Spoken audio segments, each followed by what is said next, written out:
हरे कृष्णा, जय श्री राधे। हरि हरि बोल।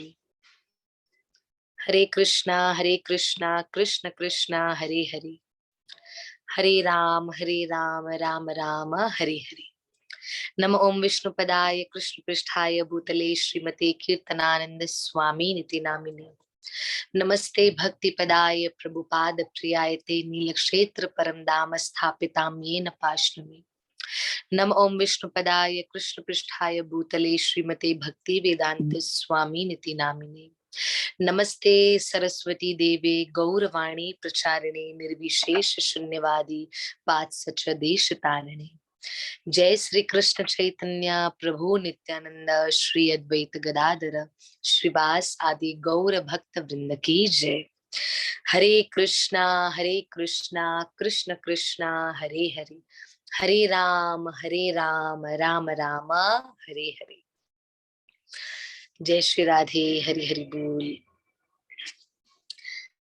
जय राधा माधवा कुंज बिहारी, जय राधा माधवा कुंज बिहारी।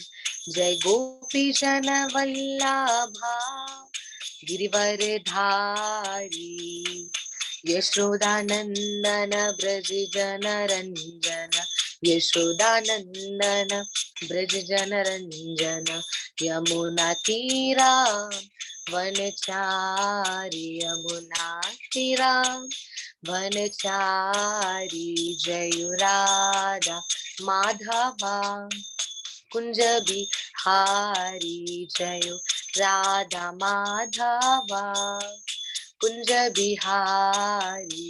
जय श्री कृष्ण चैतन्य प्रभु नित्यानंद, श्री अद्वैता गदाधर श्रीवासादि गौर भक्त वृंद। हरे कृष्णा कृष्ण कृष्णा हरे हरे। हरे राम राम राम हरे हरे। हरे कृष्णा कृष्ण कृष्णा हरे हरे। हरे राम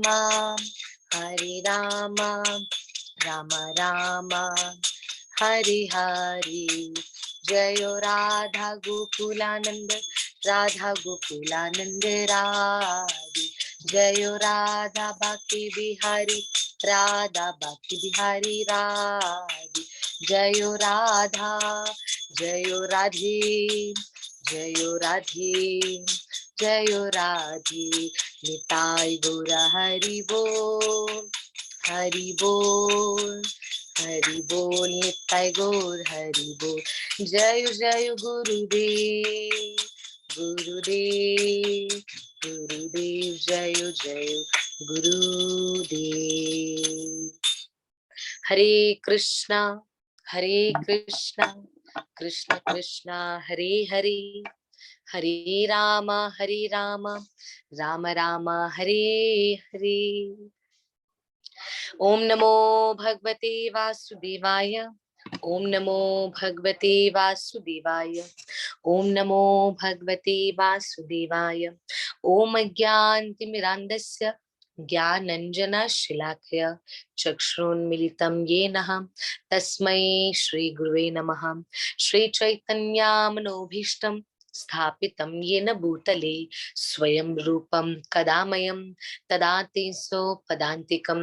वन्देऽहं श्रीगुरु श्रीयुतापदकमलं श्रीगुरु वैष्णवांश श्रीरूपं साग्रजातं सहगण रघुनाथाय वितं तं सजीवं साधुवैतं सावधूतं परिजना सहितं श्री कृष्ण चैतन्य देवं श्री राधा कृष्ण पदान सहगणा ललिता श्री विशाखा वितांश। हे कृष्ण करुणा सिंधु दीन बंधु जगतपते गोपेश गोपिका कांत राधा कांत नमोस्तुते। तप्ता कंचन गौरांगी श्री राधे वृंदावनेश्वरी वृषभानुसुत देवी प्रणमामि हरिप्रिया।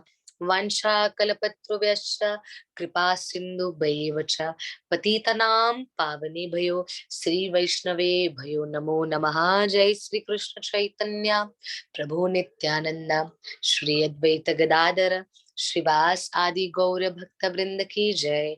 हरे कृष्णा कृष्णा कृष्णा हरे हरे, हरे राम राम राम हरे हरे।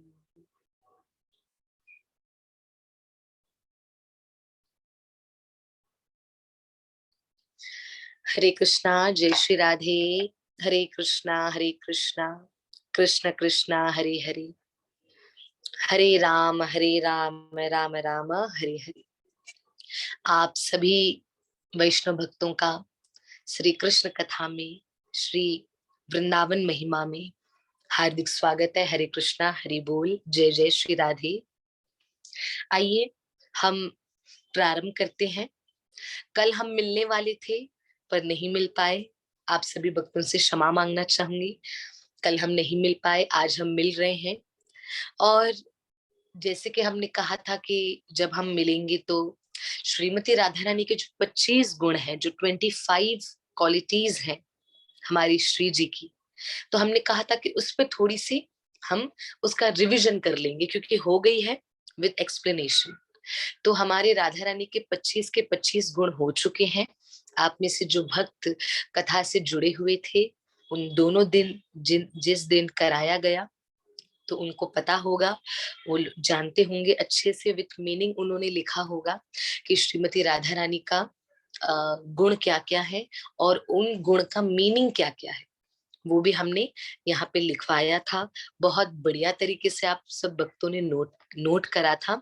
तो मैं उम्मीद करती हूँ आप सब भक्तों ने उसको जीवन में उतारने का प्रयास किया होगा। ठीक है, तो मैं पूछना चाहूंगी आप में से, तो मैं चाहती हूँ कि आप में से कोई भक्त सामने से मुझे मैसेज करके बोले कि या तो एटलीस्ट, क्योंकि देखो कोई बात नहीं, 25 के 25 नहीं हो पाए हैं, कोई बात नहीं, एटलीस्ट 5 या तो 2 या तो 10, जो भी हो, जितना भी हो, जैसा भी हो, आप सभी भक्त बता सकते हैं। मैसेज करके स्वयं बताएंगे तो और ज्यादा आनंद है और बढ़िया हो जाएगा।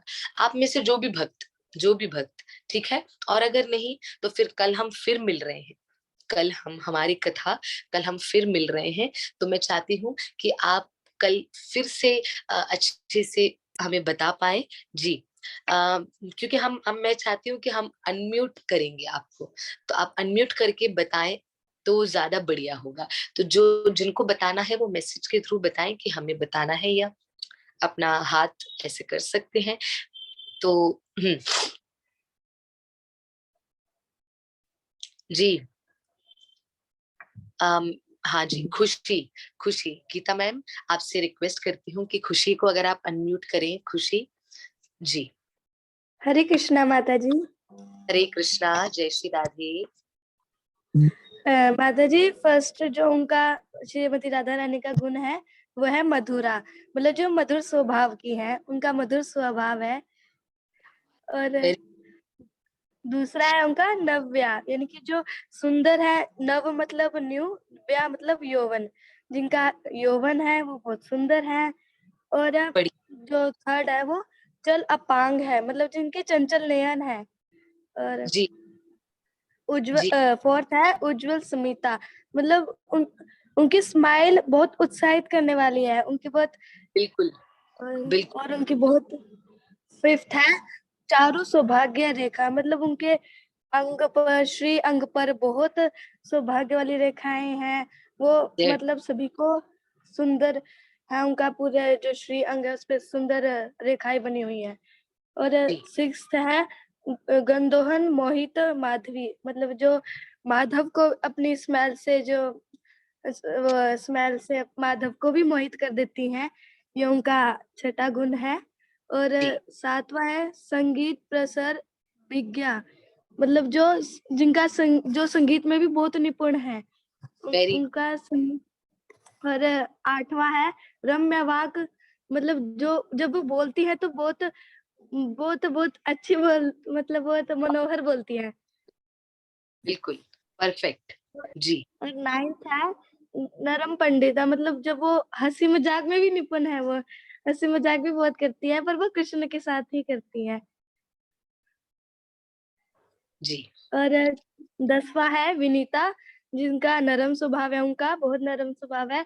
और जो 11th है वो है करुणापूर्ण, यानी कि उनको करुणा बहुत है, उनके वो बहुत करुणा करती हैं सब पर। हरे जी, कृष्णा।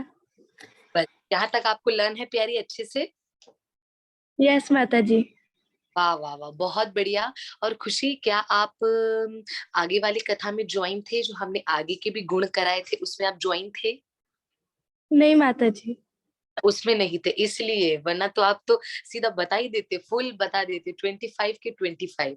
तो खुशी, श्री राधा गोकुलानंद ग्रुप में मैंने कथा रिकॉर्डिंग भेजी है।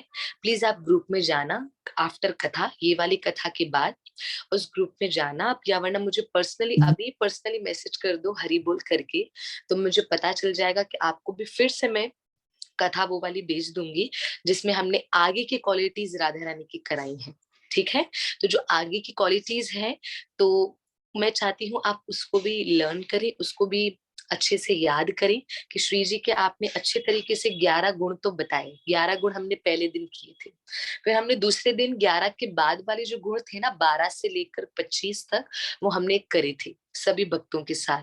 तो आप उसमें नहीं थे, कोई बात नहीं। तो आप कथा में वो जो मैंने रिकॉर्डिंग भेजी है, उस रिकॉर्डिंग को अच्छे से सुनना, और उसमें जो बताया है उसको प्लीज प्लीज उसको नोट्स में कर लेना, आप उसको लिख लीजिएगा अच्छे से, तो आपके पास वो पड़े रहेंगे। ठीक है? तो आगे का हम यस कल, माता जी। कल मुझे जरूर बताइएगा 12 से लेकर 25 तक, ये मैं जरूर आपसे सुनना चाहूंगी। आपने बहुत सुंदर बताया, बहुत बहुत धन्यवाद। थैंक यू यस, प्यारी। हरे कृष्णा माता जी। करेक्शन, खुशी, शायद आपने लिखा हो ना लिखा हो, आपने एक बताया था गंदौन मधित माधव। हाँ खुशी, आपने ये वाला गुण बोला राधा रानी का, गंदौन यस माता मधित। जी। आपने कहा कि राधा रानी की श्री अंग की सुगंध से कृष्ण को मोहित करती है ना? तो यहाँ पे श्री अंग भी कह सकते हैं या शारीरिक भी कह सकते हैं। तो मैंने शायद, मैंने सुना नहीं वो, तो आप ये मेंशन जरूर करना कि राधा रानी अपनी श्री अंग की सुगंध से, या तो शारीरिक भी लिख सकते हो, मतलब जो राधा रानी के जो यस माता जी। सुगंध आती है ना, उस सुगंध को कृष्ण सूंघ कर या ग्रहण करके ठाकुर जी मोहित हो जाते हैं। ठीक है? सिर्फ एक यही करेक्शन था जो कर लीजिए, बाकी आपने बहुत सुंदर तरीके से बताया। कल आपसे फिर से सुनना चाहूंगी 12 से 25 तक, वो कथा में प्लीज नोट कर लीजिएगा। ओके? आप मुझे माता पर्सनल जी। अभी कर दो तो मैं आपको आफ्टर कथा रिकॉर्डिंग भेज दूंगी। धन्यवाद। थैंक यू खुशी। हरे और कृष्णा माता जी। धन्यवाद धन्यवाद। आप में से कोई और भक्त हो जिनको बताना है, तो उनको गीता मैम अनम्यूट करेंगे। जी, भले कितने भी, कोई बात नहीं है, ऐसा चिंता नहीं करनी है कि 25 हो चुके हैं तो हमें 25 के 25 बताने हैं। धीरे धीरे प्रयास करना है, भले जो 2 भी बताए तो भी चलेगा, पर बताइए जरूर, आनंद आएगा, आनंद आएगा जरूर। मैं चाहती हूँ हम में से सब सभी का प्रयास थोड़ा थोड़ा हमारी श्री जी के लिए होना चाहिए, हमारी ठकुरानी के लिए होना चाहिए, है ना? जी। तो और कोई बताना चाहेंगे? या तो वरना कल भी हमारा दिन है, पर कल फिर पता है क्या हो जाएगा? कल ये हो जाएगा कि शुरू करते ही, शुरुआत करते ही फिर सबसे पूछने लग जाऊंगी, क्योंकि कल हमारे पास आखिरी दिन है। किसका? राधा रानी के गुणों का, है ना? क्योंकि फिर उसके बाद हमको और आगे की वृंदावन महिमा भी करनी है। तो क्योंकि आज तो मैंने ये सोचा था कि आज मैं एक दो स्टोरी बताने वाली हूँ, तो उसको भी मुझे बताना है। तो मुझे लगता है कि मुझे कल पे ही छोड़ना चाहिए, है ना? तो कल जैसे आप में से काफी भक्त हैं, जैसे गीता मैम है, योगांशी है, आगे और भी हैं, शिवानी, मतलब जितने भी ऊपर ऊपर जो अभी मुझे दिख रहे हैं, है ना?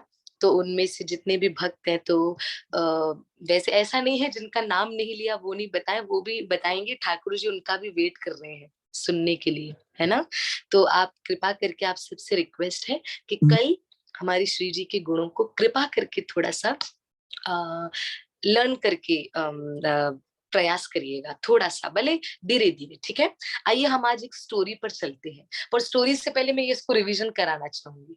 जैसे खुशी भी कथा में नहीं थी सेकंड वाली, तो कोई और कथा में न हो, हल्का सा रिवीजन 2 मिनट का, 25 गुणों का, फिर जल्दी से भागते हैं स्टोरी पर।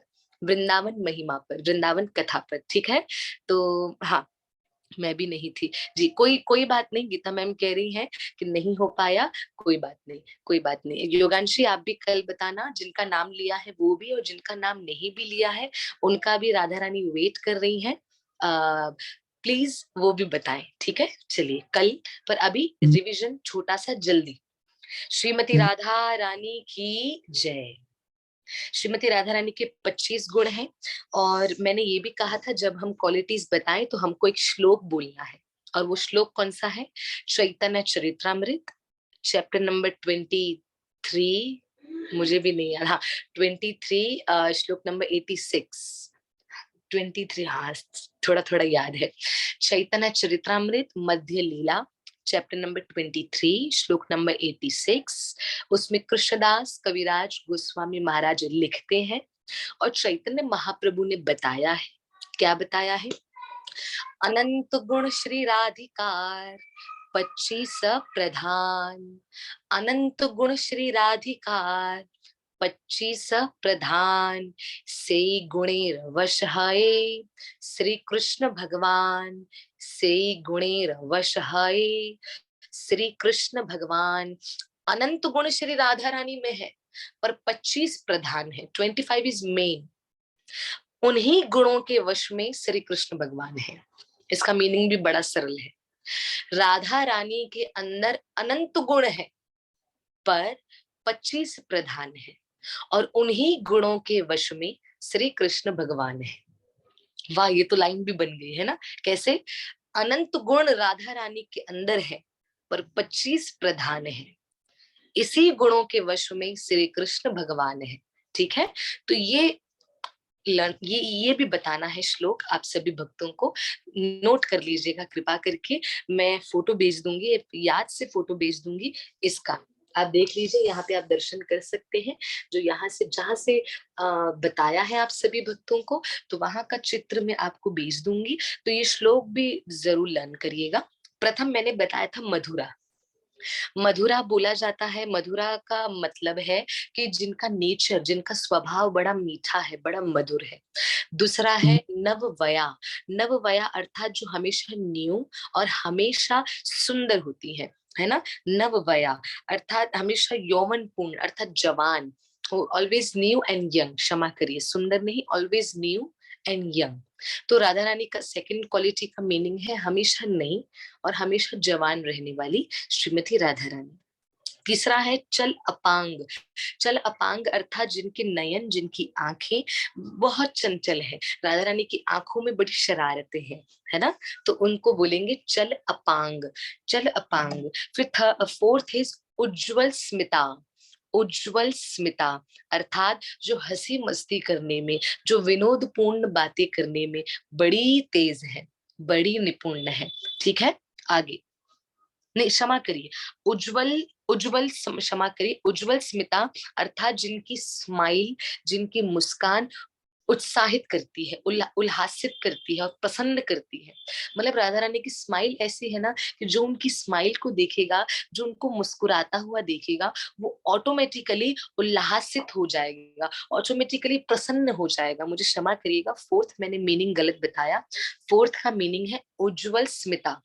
उज्जवल स्मिता मतलब जिनकी स्माइल सामने वाले को बहुत खुश कर देती है, बहुत बहुत, और उल्लासित, उत्साहित कर देती है। तो वो राधा रानी की स्माइल है, फोर्थ उज्जवल स्मिता। फिफ्थ इज चारु सौभाग्य रेखा। चारु सौभाग्य रेखा अर्थात श्रीमती राधा रानी के श्री अंग पर ऐसी रेखाएं बनी हुई है जो शुभ है, जो सौभाग्य की है, जो शुभ है। सिक्स्थ इज गंदौन मधित माधव।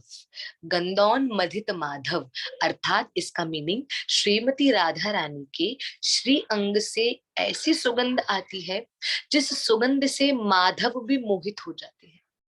माधव अर्थात कृष्ण भी मोहित हो जाते हैं, ठीक है।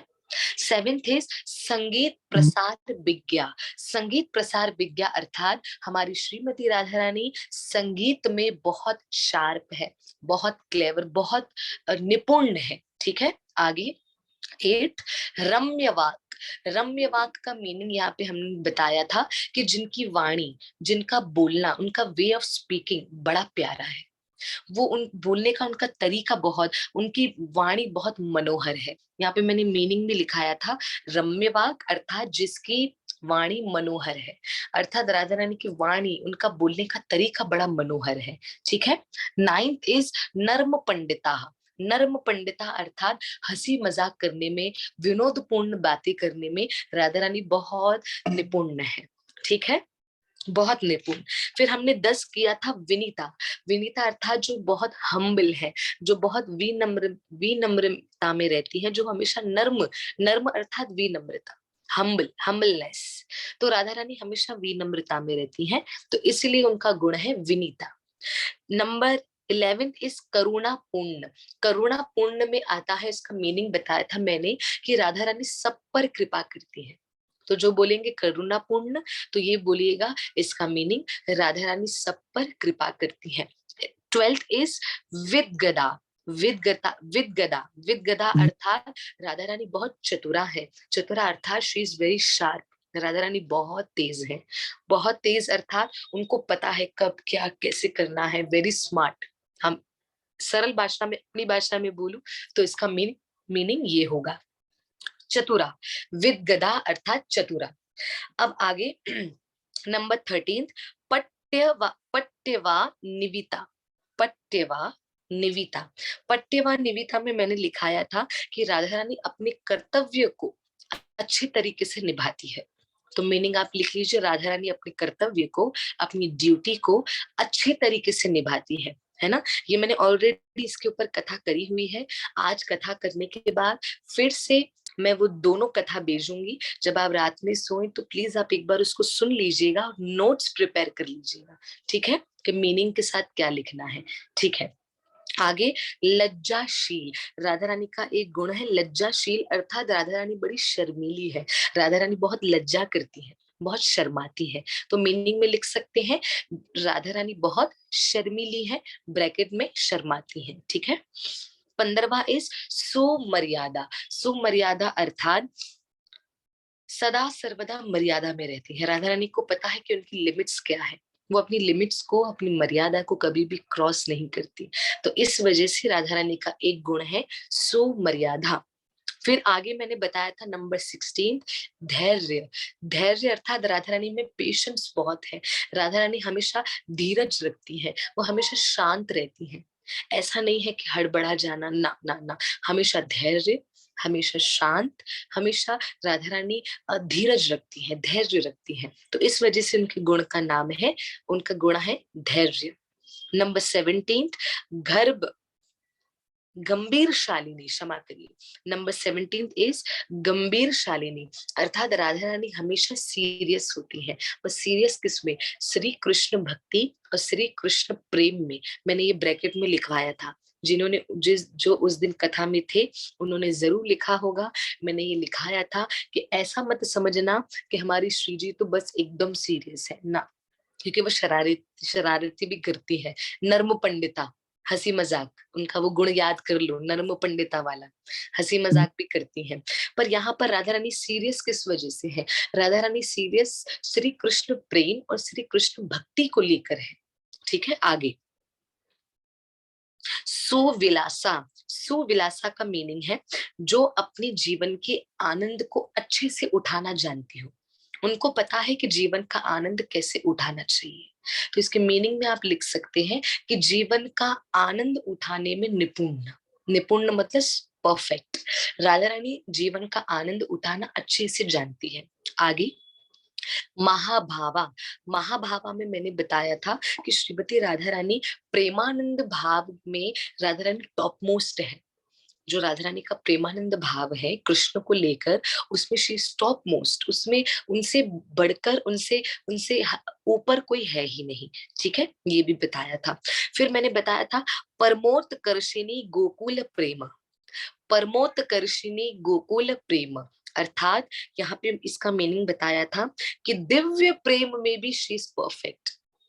कृष्ण को प्रेम करने में भी तो परफेक्ट है ही, ऊपर वाला गुण बताया। अब ये वाला गुण कि प्रेम में भी वैसे जो दिव्य प्रेम होता है, जो डिवाइन लव, दिव्य प्रेम, राधा रानी उसमें श्रेष्ठ है, श्रेष्ठ, उसमें परफेक्ट है। परमोद कर्षिनी, परमोद कर्षिनी, परमोत, परमोत, परमोत, मैं स्लोली जा रही हूं तो आप मेरे शब्दों को पकड़िए। परमोत, परमोत कर्षिनी, परमोत कर्षिनी गोकुल प्रेम, 20, नंबर 20, महाभावा 19। हाँ, परमोत कर्षिनी गोकुल प्रेम, परफेक्ट योगांशी, बढ़िया है, परफेक्ट है। परमोत कर्षिनी गोकुल प्रेम, इसका इसका मीनिंग है, यहाँ पे मैंने बताया था दिव्य प्रेम, राधा रानी दिव्य प्रेम की हाई लेवल है। हाँ, दिव्य प्रेम की राधा रानी हाई लेवल है। आगे नंबर 21, राधा रानी का नंबर 21 वाला गुण है जगत श्रेणी यशा। जगत श्रेणी यशा, जगत श्रेणी यशा का मीनिंग क्या मैंने बताया था कि जी, जिनका यश संपूर्ण जगत को बुला देता है, वह विनम्र व अत्यंत आज्ञाकारी भक्तों में सबसे अधिक यशस्विनी है। मतलब राधा रानी बहुत फेमस है, बहुत। जगत श्रेणी यशा, परफेक्ट। हाँ, जगत श्रेणी, जगत श्रेणी यशा, मतलब पूरे ब्रह्मांड में, पूरे संसार में शी इज वेरी फेमस। पर किसमें फेमस है? उन भक्तों में राधा रानी फेमस है जो भक्त कृष्ण का भजन करते हैं, भक्ति करते हैं उसमें। जी, फिर नंबर 22, गुरु स्नेहा। राधा रानी का एक गुण है 22वां नंबर, गुरु स्नेहा। गुरु स्नेहा का मीनिंग क्या है कि राधा रानी का गुरुजनों के प्रति प्रेम बहुत है। गुरुजन कौन? जो कृष्ण नाम का प्रचार करते हैं, जो हरि नाम का प्रचार करते हैं। राधा रानी का प्रेम उन सब भक्तों के लिए बहुत है। ठीक है, आगे नंबर 23वां, 23, इसमें है सखे प्रणीयता वशा। सखी प्रणीयता वशा, सखी प्रणीयता वशा, इसमें मैंने मीनिंग में लिखाया था कि जो अपनी सखियों के प्रेम के अधीन है। जो, हाँ, सखी, सखी, सखी प्रणीयता वशा, अर्थात सखियों के प्रेम में कंट्रोल। राधा रानी सखियों के प्रेम में अधीन है कि मेरी सखियां मुझे प्रेम करती रहे, प्रेम करती रहे, प्रेम करती रहे, है ना। कंट्रोल्ड बाय सखियां, राधा रानी ऑलरेडी सखियों के द्वारा कंट्रोल हो चुकी है। पर इसका मीनिंग यहाँ पे आप लिख सकते हैं कि जो अपनी सखियों के प्रेम के अधीन है उसको बोला जाता है सखी, सखी प्रणीयता वशा, प्रणीयता वशा। आगे नंबर 24, कृष्ण प्रियावली मुख्या। कृष्ण प्रियावली मुख्या, कृष्ण प्रियावली मुख्या, इसका मीनिंग है जो कृष्ण को, वे कृष्ण को सर्वाधिक प्रिया है। आप मीनिंग में लिख सकते हैं वे कृष्ण को सर्वाधिक प्रिया है ना। और कृष्ण प्रिया में भी प्रधान है। कृष्ण की तो बहुत सारी प्रिया है, ठाकुर जी की तो बहुत सारी प्रिया है, पर उन सब प्रिया में से, उन सब प्रिया में से कृष्ण की प्रिया प्रधान कौन है? राधा रानी। तो आप इसका मीनिंग लिख सकते हैं कि कृष्ण, वे कृष्ण की सर्वाधिक प्रिया है। कृष्ण की सबसे अधिक प्रिय कौन है? Shrimati Radha Rani. And last one is आश्रव केशव। हम भी हैं क्या? बिल्कुल बिल्कुल शिवानी जी, बिल्कुल आप भी कृष्ण की प्रिया हैं। जो कृष्ण से प्रेम करती हैं, प्लीज जान लीजिए, जिनको जानना हो कि हम कृष्ण प्रिया हैं कि नहीं है, है ना, हम गोविंद प्रिया हैं कि नहीं है, हम हरि प्रिया हैं कि नहीं है, हम माधव प्रिया हैं कि नहीं है, जिनको जानना हो उनके लिए सरलता से बता दूं, अगर आप कृष्ण से प्रेम करते हो तो समझ जाना आप भी कृष्ण प्रिया हैं, आप भी गोविंद प्रिया हैं। ठीक है जी। आखिरी है 25वां, आश्रव केशवा।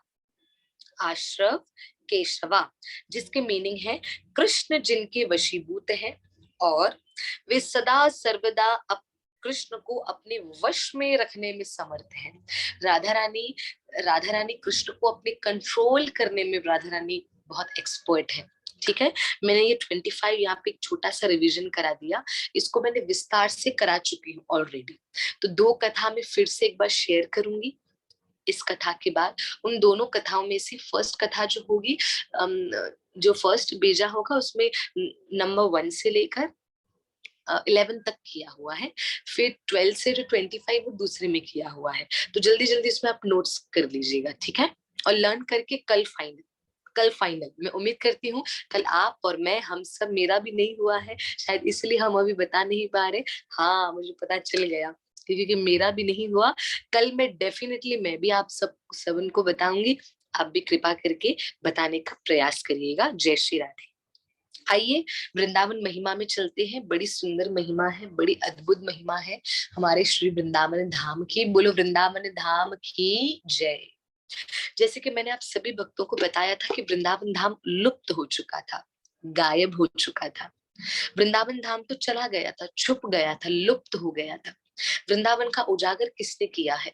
वृंदावन का उजागर किया है श्री कृष्ण के परपोते, श्री कृष्ण के पर पोते जिनका नाम है श्री वज्रनाभ। वज्रनाभ जी राजा परीक्षित के साथ मिलकर, राजा परीक्षित के साथ मिलकर वज्रनाभ जी ने वृंदावन की खोज की, ब्रज की खोज की। फिर ब्रज की जब खोज हो गई, ब्रज मिल गया, ब्रज का दर्शन हो गया। उसके बाद ब्रज दर्शन के बाद थोड़े समय तक जब तक वज्रनाभ जी रहे तब तक वृंदावन रहा। वज्रनाभ जी के जाने के बाद वृंदावन फिर से विलुप्त हो गया, फिर से गायब हो गया। अब वृंदावन का उजागर किसने किया है? इस कली काल में, कल युग में चैतन्य महाप्रभु द्वारा व्रज की खोज हुई है। पर महाप्रभु ने कहा मैं तो बता दूंगा, व्रज की खोज करनी है, पर करनी किनको किनको है? महाप्रभु ने 6 लोगों को चुना है।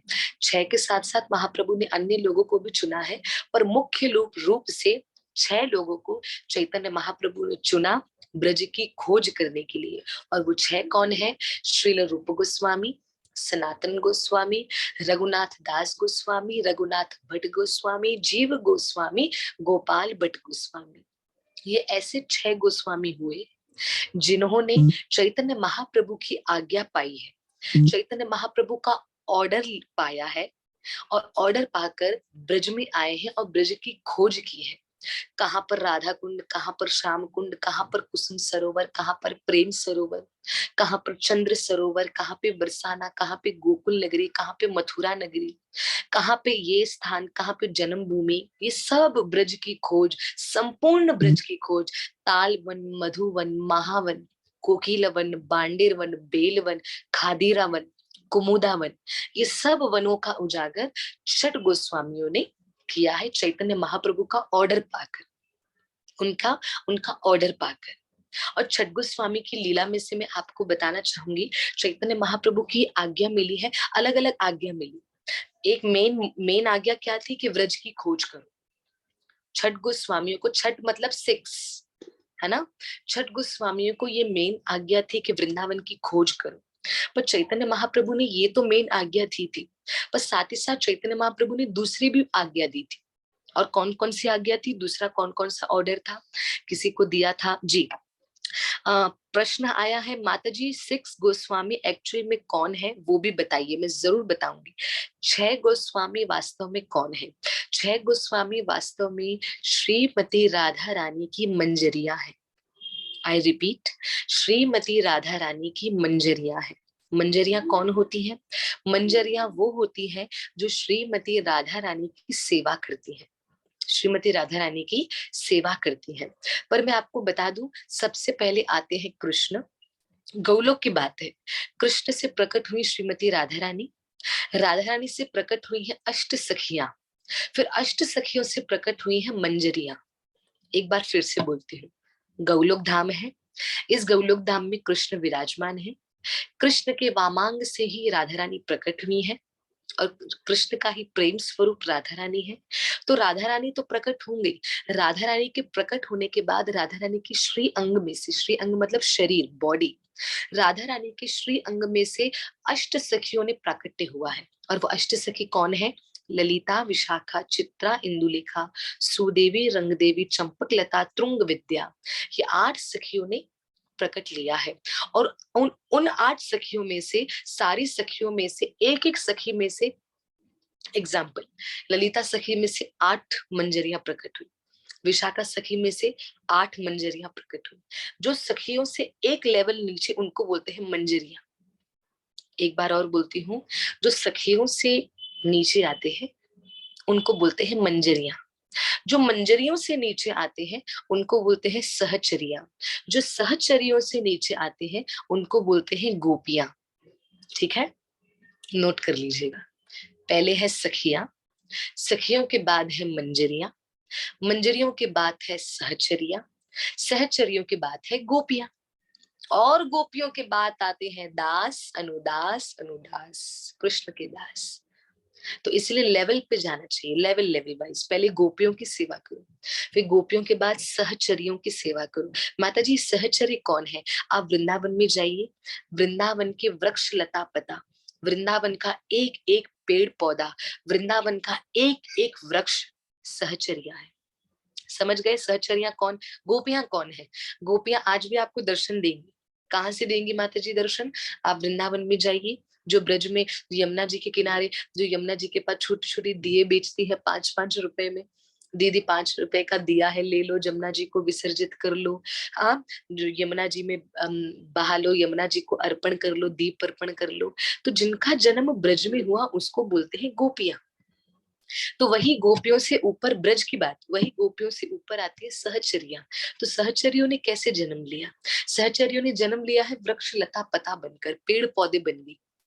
गोपियों ने जन्म लिया वृंदावन की छोटी छोटी बच्चियां बनकर, जो अभी भी घूमती रहती है गली गलियों में, है ना। कभी राधे राधे का स्टैंप लगाती रहती हैं, कभी कभी 2 रुपए 5 रुपए मांगती हैं, या कभी कुछ ना कुछ काम करती रहती है। तो वो गोपियों के रूप में प्रकट है मेरे प्यारे। उनको ब्रजवास चाहिए, ब्रजवास के लिए वो कुछ भी करने के लिए तैयार है। तो ब्रजवास में जो वृंदावन की जो जितनी भी लालियां हैं उनको बोला जाता है गोपियां रूप, गोपी रूप। फिर उससे ऊपर आती है सहचर्या।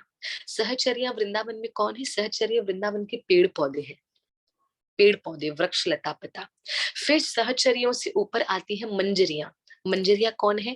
रूप गोस्वामी, सनातन गोस्वामी, जीव गोस्वामी, गोपाल भट्ट गोस्वामी, रघुनाथ भट्ट गोस्वामी, रघुनाथ दास गोस्वामी, ये सबको बोला जाता है मंजरियां, है ना।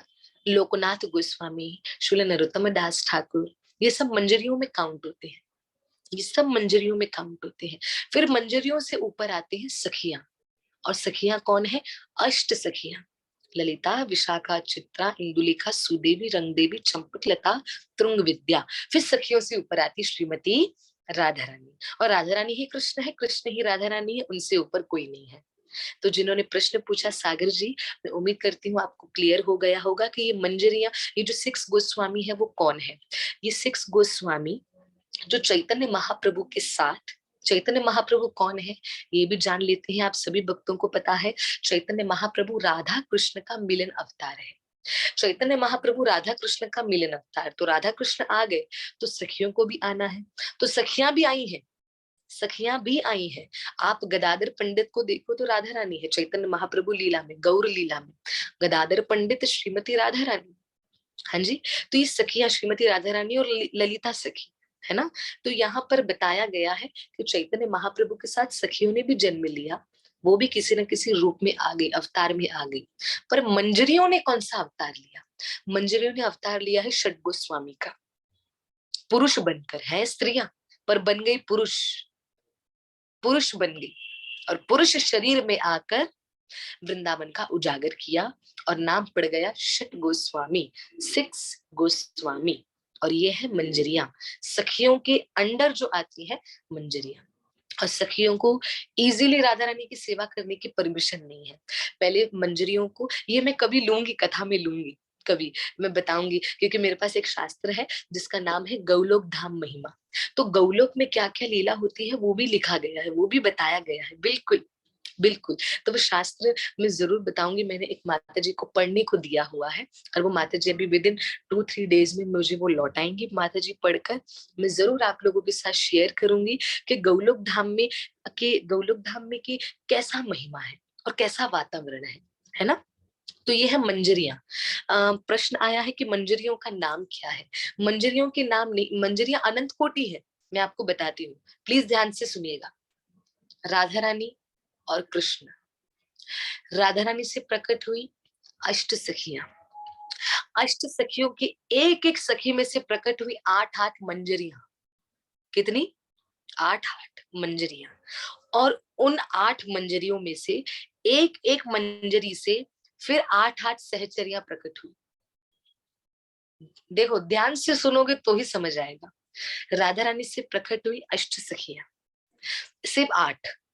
और उन आठ में से, उन अष्ट सखियों में से प्रकट हुई है एक एक सखी में से, ललिता सखी से प्रकट हुई अष्ट मंजरी, विशाखा सखी से प्रकट हुई आठ मंजरी, तुंग विद्या सखी से प्रकट हुई आठ मंजरी। ठीक है, मंजरियां आ गई। अब उन आठ मंजरियां तो आ गई, लाइन से 8 मंजरीज खड़ी हैं, पर उन आठ के आठ मंजरी में से एक एक मंजरी में से आठ आठ सहचरी आ रही है। फर्स्ट मंजरी 8 सहचरी, सेकंड मंजरी 8 सहचरी, थर्ड मंजरी 8 सहचरी, है ना? तो ऐसा फिर सहचरियां आ गई, चलो आ गई। फिर वही एक एक जो सहचरी है उसमें से आठ आठ गोपियां आई, उसमें से आठ आठ गोपियां आई।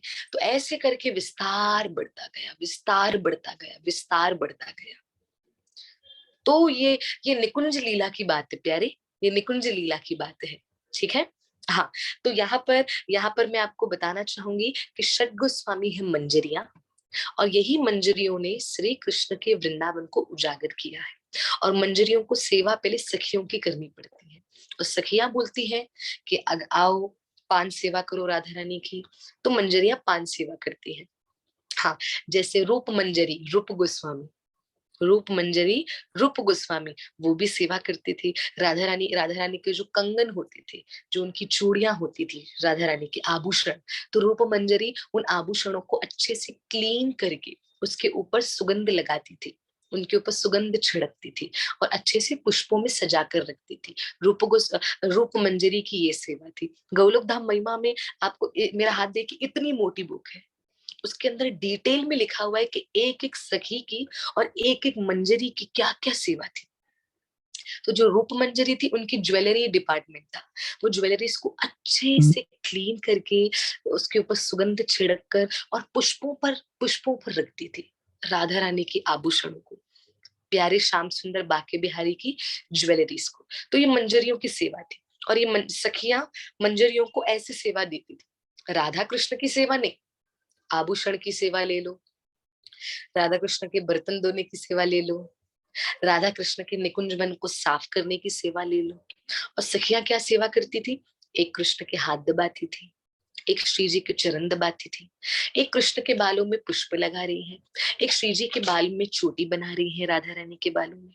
तो जो राधा कृष्ण की निकट सेवा करती थी उनको बोला जाता था सखियां, और जो राधा कृष्ण की थोड़ी हल्की हल्की दूर की सेवा करती थी उनको बोला जाता था मंजरियां। और जो राधा कृष्ण की सखियों की और मंजरियों की सेवा करती थी उनको बोला जाता था सहचरिया।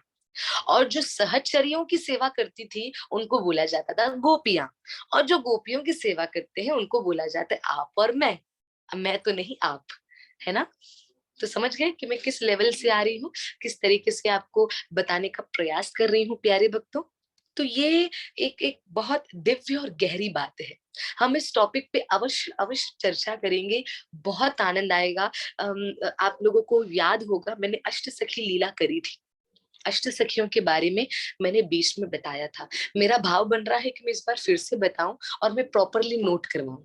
लास्ट टाइम नोट नहीं किया था शायद किसी ने, और अष्ट सखियों के बारे में मुझे काफी मैसेजेस आए हैं कि माता जी कृपा करके बताइए अष्ट सखियों की कृष्ण के प्रति क्या क्या सेवा थी। अष्ट सखी भी सेवा करती थी, जैसे ललिता सखी पान सेवा करती थी, पर वो पान सेवा ललिता सखी को हाथ में कौन देती थी, हाथ में कौन देते थे? तो ये बताते थे विलास मंजरी ललिता सखी को हाथ में पान देती थी।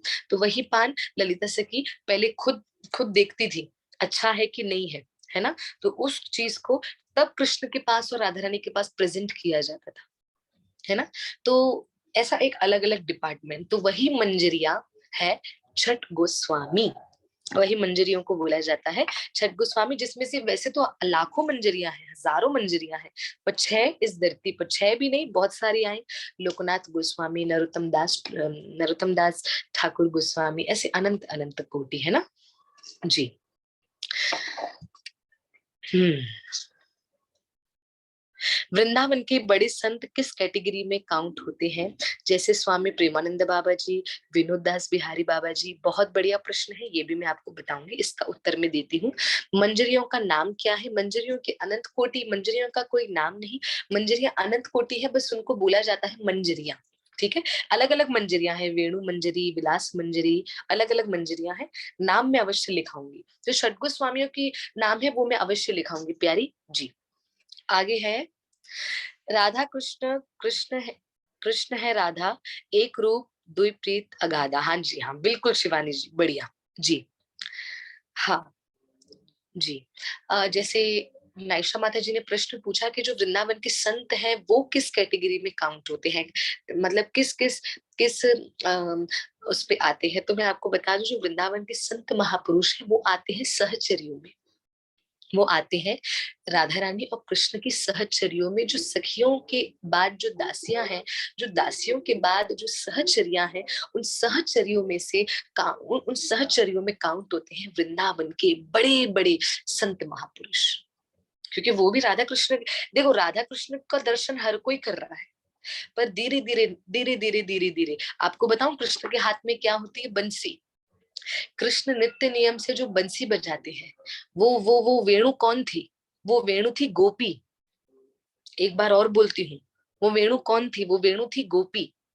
जो सखी से भी छोटी मंजरी, मंजरी से भी छोटी सहचरी, जो सहचरी से भी छोटी गोपी, एक थी वेणु गोपी जो गौलोक धाम में थी। कथा ध्यान से सुनिएगा, प्लीज ध्यान से सुनिएगा, आप सभी के साथ गौलोक धाम की छोटी सी महिमा शेयर कर रही हूँ, सभी को बहुत आनंद आएगा।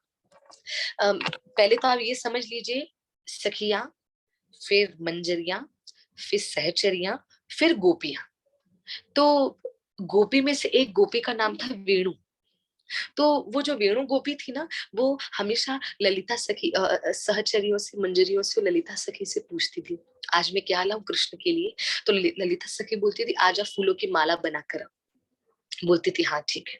और वेणु गोपी क्या पुष्प माला बनाती थी, और ललिता सखी सबको अंडर में रखती थी।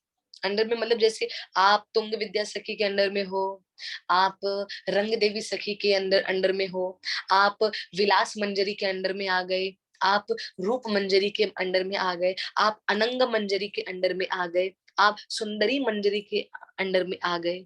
तो ऐसा ललिता सखी ने सबको डिपार्टमेंट दिया था।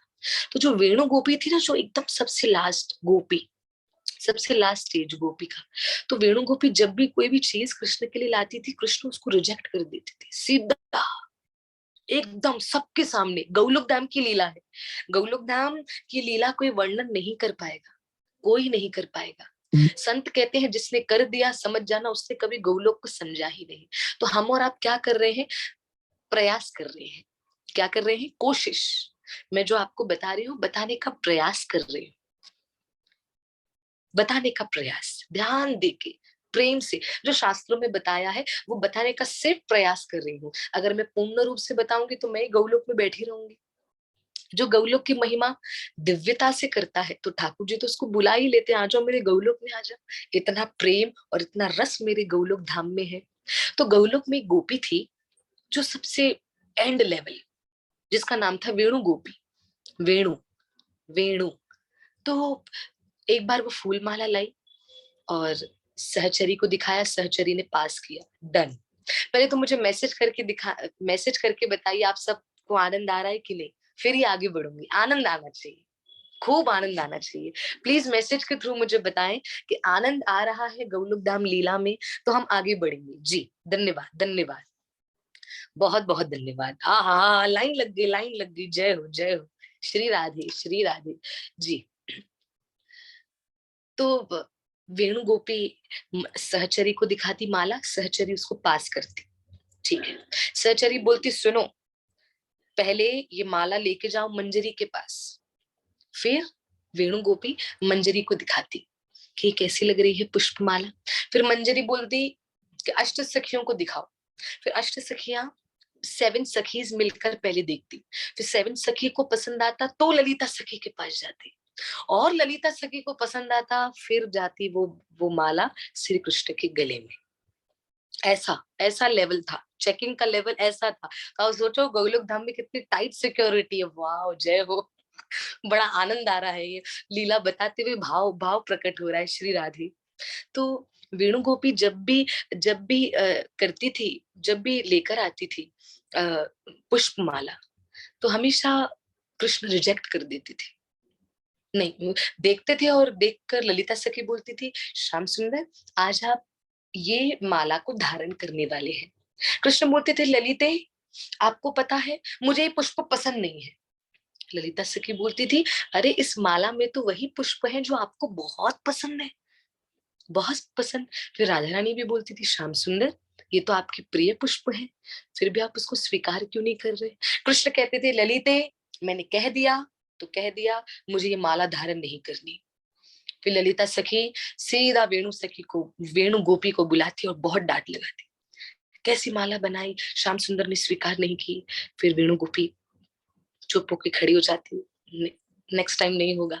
फिर वेणु गोपी को दूसरी सेवा मिलती, फिर माला की नहीं, फिर वेणु गोपी को सेवा मिलती, कभी पान लेकर आओ, ठाकुर जी का फेवरेट पान जिसमें मस्त मीठी वस्तुएं होती है, ठाकुर जी को अच्छा लगता है मीठी वस्तु वाला पान।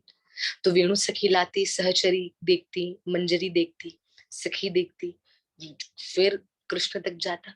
कृष्ण जब पान को देखते, मन पहले तो बोलते थे, ललिते ललिते पान लाओ, ललिते पान लाओ, मुझे खाना है। ठाकुर जी ऐसे व्याकुल होते थे। और जैसे पान आता, कृष्ण बोलते थे, कौन लाया आज पान। अरे वेणु गोपी लाई, वेणु गोपी। नहीं चाहिए मुझे आज, मेरा मुझे खाने का इच्छा नहीं है। ठाकुर जी रिजेक्ट, पुष्पमाला रिजेक्ट, पान रिजेक्ट, भोजन रिजेक्ट। ऐसे करते करते सारी मंजरियां, सहचरियां, सखियां धीरे धीरे वेणु गोपी को कह दिया कि श्याम सुंदर आपकी कोई भी वस्तु को स्वीकार नहीं करते। नित्य नेम से गोपी रोया करती थी। और क्यों रोती थी, इस बात के लिए नहीं कि सबके सामने मेरी इंसल्ट हो रही है, या हजारों लाखों करोड़ों गोपियों के बीच में मुझे नीचा दिखाते हैं सब, मुझे श्याम सुंदर सीधा मेरी माला को बोलते नहीं चाहिए।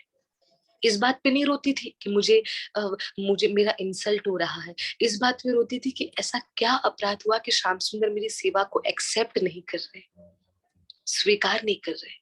वेणु गोपी बहुत रोती थी, बहुत रोती थी, दिन रात रोती थी। ऐसे करते करते डेली सेवा से रिजेक्शन मिलता गया, डेली। कृष्ण एक समय तो ऐसा आया जब वेणु गोपी आती थी ना महाराज में, तो कृष्ण वहां से चले जाते थे। तो वेणु गोपी ने तो कहा, अब तो ये अभागी से बहुत बड़ा अपराध हो गया है। अब वेणु गोपी अपने निकुंज जाती है, और एक एक एक मंजरी, एक एक सखी, एक एक गोपियों का निकुंज है, अपना एक निकुंज बना हुआ है। ललिता सखी का मयूर निकुंज है। ललिता सखी के निकुंज का नाम क्या है, मयूर निकुंज। आप लोगों के घरों का भी नाम होता है ना, तो ललिता सखी के कुंज का, निकुंज का नाम है मयूर निकुंज, है ना जी। विशाखा सखी के निकुंज का नाम है विलास निकुंज। तो ऐसे उनके घरों का नाम है। तो ऐसे गोपी गोपी वेणु गोपी अपने घर गई, और घर जाके अग्नि जलाई, आग जलाई, और अग्नि जलाकर कहा कि अब मैं इसमें प्राण देने जा रही हूँ। अरे ये शरीर किस काम का, जिस शरीर को कृष्ण नहीं देखते, जिस जिस अंग को कृष्ण मुड़कर नहीं देखते, जिस अंग पर कृष्ण की नजर नहीं जाती, दृष्टि नहीं जाती, वो शरीर, वो जीवन, वो जन्म किस काम का। इससे तो अच्छा मैं अपने शरीर को छोड़ देती हूँ।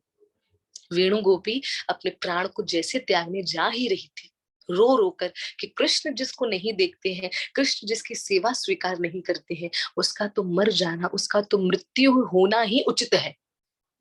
जैसे प्राण देने ही जा रही थी, दूर से बंसी बजाते हुए, छम छम पायल की आवाज करते हुए मेरे श्री श्याम सुंदर आ गए। श्याम सुंदर आए, आकर कहने लगे, अरे वेणु गोपी।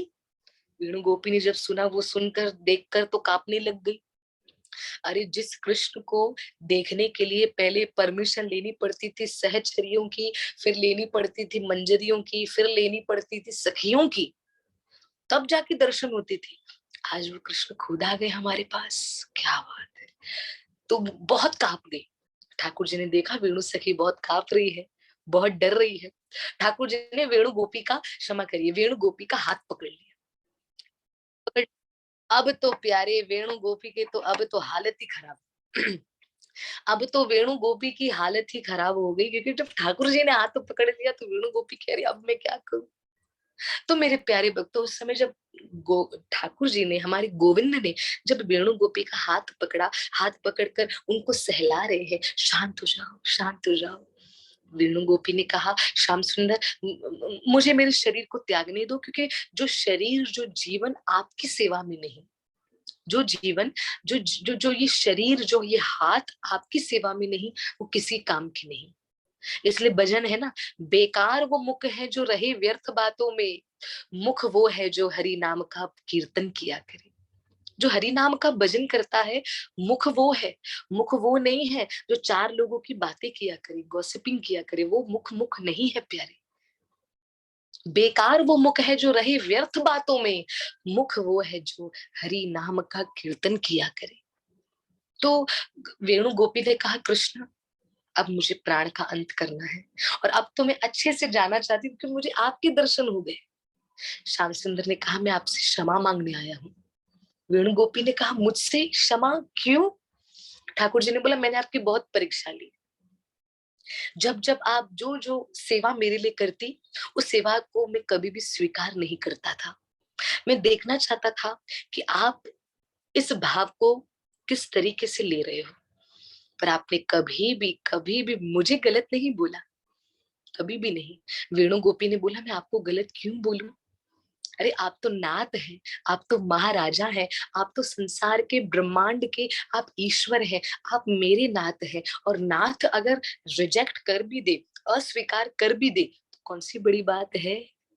कोई बात नहीं, राजा की मर्जी है, महाराजा की मर्जी है, वो एक्सेप्ट करे तो करे, एक्सेप्ट नहीं करे तो नहीं करे। मैं कौन होती हूँ आपको शिकायत करने वाली? आज यहाँ पे कोई ठाकुर जी किसी की बात नहीं मानते, कल से वो ठाकुर जी रिजेक्ट हो जाते। हाँ जी, मेरे पास काफी आते लोग, बोलते पहले हम मानते थे श्री महादेव को, तो हम बोलते अभी क्यों नहीं मानते? बोला नहीं, मेरी प्रार्थना नहीं सुनी ना। प्यारे ऐसा नहीं है, ये रिजेक्शन का खेल नहीं होता प्यारे। नाराज के ठाकुर जी के संग नहीं चलते, वो महाराजा है, ध्यान दीजिएगा। हाँ, आपका एक अलग भाव है, वो बनाइए, कोई बात नहीं। वो नाराजगी वाला कभी कभी होता है, ठीक है, पर वो नाराजगी को कभी माया में परिवर्तित होने मत देना। तो वेणु सखी, कृष्ण ने कहा, आपको ऐसा नहीं लगा कि कृष्ण अनंत कोटि सखियों के सामने मुझे ऐसा कर देते हैं? तो वेणु गोपी ने कहा, कभी नहीं ऐसा भाव आया कृष्णा। मुझे तो ऐसा ही लगता था कि मुझसे कौन सा अपराध हो गया है जो आप मेरी सेवा को स्वीकार नहीं कर रहे।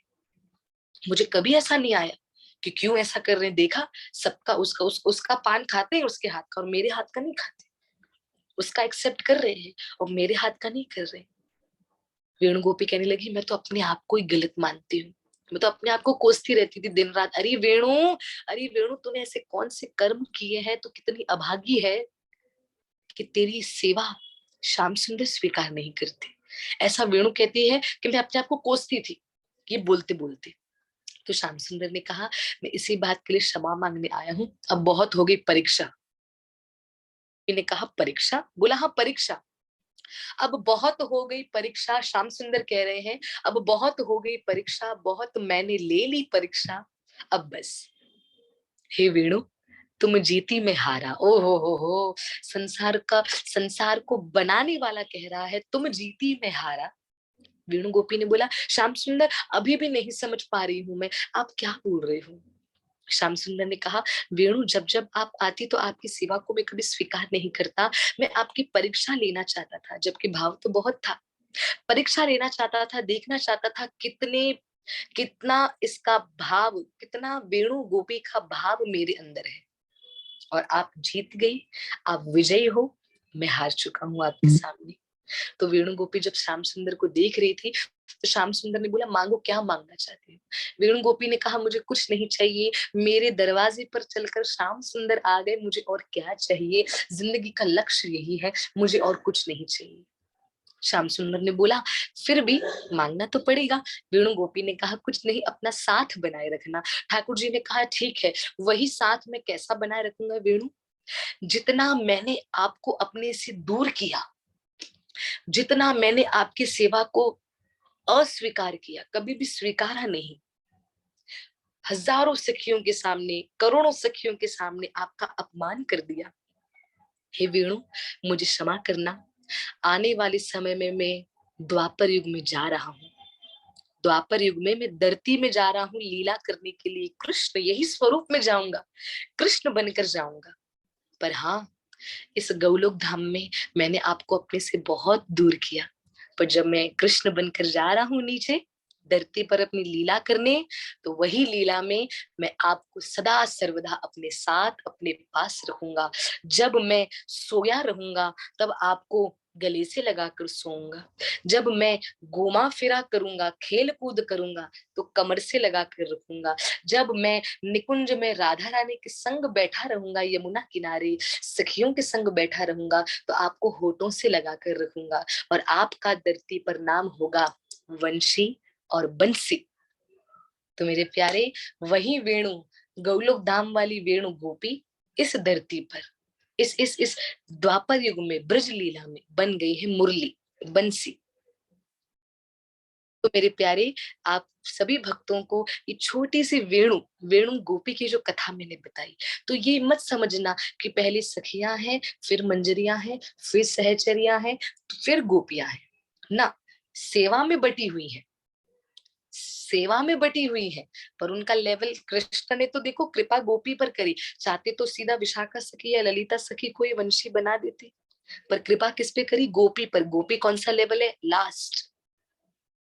गौलोक धाम में, गौलोक धाम में लास्ट लेवल, धरती पर संसार में भक्ति में वही गोपी उच्चतम लेवल है।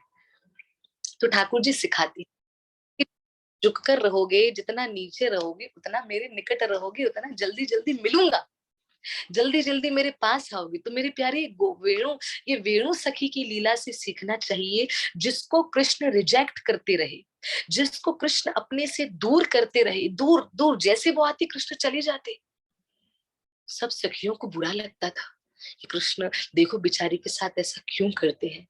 पर वेणु को कभी नहीं लगा। वो तो सबको यही बोलती थी कि अरे मैं ही ऐसी दुर्भाग्य हूं, मेरा ही ऐसा कोई बुरा कर्म है जिससे कृष्ण की दृष्टि, कृष्ण की नजर मुझ पे नहीं पड़ रही। मुझे अपने कर्म अच्छे करने होंगे। अरे मेरा श्याम सुंदर, मेरा गोविंद तो महाराजा है, और महाराजा तो अपने दास के साथ, अपनी दासी के साथ कुछ भी कर सकता है, कुछ भी कर सकता है। तो अगर वो मुझे तारे या मारे, उनकी मर्जी है ना। तो ये वेणु सखी का भाव था। उसी भाव को लेकर मेरे प्यारे भक्तों, वही वेणु सखी कौन बन गई? वही वेणु सखी बन गई है आज मेरे बाकी बिहारी की बंसी, जिसके बिना कृष्ण एक पल भी नहीं रह सकते। प्यारे, कृष्ण से बंसी हटाते कब हैं? जब उनको सुलाते हैं और जब भोग लगाते हैं, वरना तो नित्य प्रतिदिन उन दो पैरों पर हमारा बाकी बिहारी हमारे लिए खड़ा होता है, हमारा इंतजार करता है। कल ही मैं गोकुला को देख रही थी, उनके चित्रों को देख रही थी, देखते देखते मैंने कहा लाला, क्यों अपना दर्शन नहीं दे रहे हो? क्या हो गया मुझसे अपराध? क्योंकि यहाँ पे वृंदावन के संत महापुरुष कहते हैं कि हमेशा अपने आप को ही कोसा करो कि क्यों, मुझसे ऐसा क्या हुआ, मुझसे ऐसा कौन से अपराध बन गया जो आपने इतना दूर हमको अपने से कर दिया है। फिर बातें में करते करते मैं कह रही थी, आपके पैरों में दर्द होता होगा ना, क्योंकि मुझे, मेरा भाई है कन्हैया, मेरा छोटा भाई, मुझसे छोटा भाई, आप सभी भक्तों को पता है, जो मुझे जानते हैं, मेरे दो भाई कन्हैया और गोकुल। तो मेरा जो भाई है कन्हैया, वो हमेशा मुझे सिखाता था, वो जब सुलाता है ना ठाकुर जी को, तो वो उनके चरण दबाता है। तो मैंने एक दिन मस्ती में कहा, तो मैंने कहा अरे चरण क्यों दबा रहा है, क्या कर रहा है तू, छोड़ ठाकुर जी को इतना ऐसे ऐसे ऐसे ऐसे पैर। तो बोलता है, मुझे बोलने लगा, कुछ सालों पहले की बात, मुझे कहने लगा, हरी ऐसा नहीं लगता कि ये ठाकुर हमारे दो पैरों पर हमारे लिए पूरा दिन खड़े रहते हैं? तो हमारा भी कर्तव्य बनता है, जब हम रात को उनको सुलाएं तो उनके चरणों को दबाएं, और दबाते हुए कहें, लाला आज बहुत थक गए ना, हमारा इंतजार करते करते, हमारा वेट करते करते आप बहुत थक गए प्यारे। तो ये प्यारे भक्तों, ये छोटा छोटा भाव ही है जो कृष्ण को अच्छा लगता है। गोविंद को अच्छा लगता है। तो कल ही मैं गोकुला को बोल रही थी, मैंने कहा आपके आपके चरणों में बहुत दर्द होता होगा, आप वंशी बजाते बजाते हाथ भी दुख जाते होंगे, आपके आपके चरण दुख जाते होंगे, कितने खड़े रहते हो, कितना कितना कितनी मेहनत तो आप ही करते हो।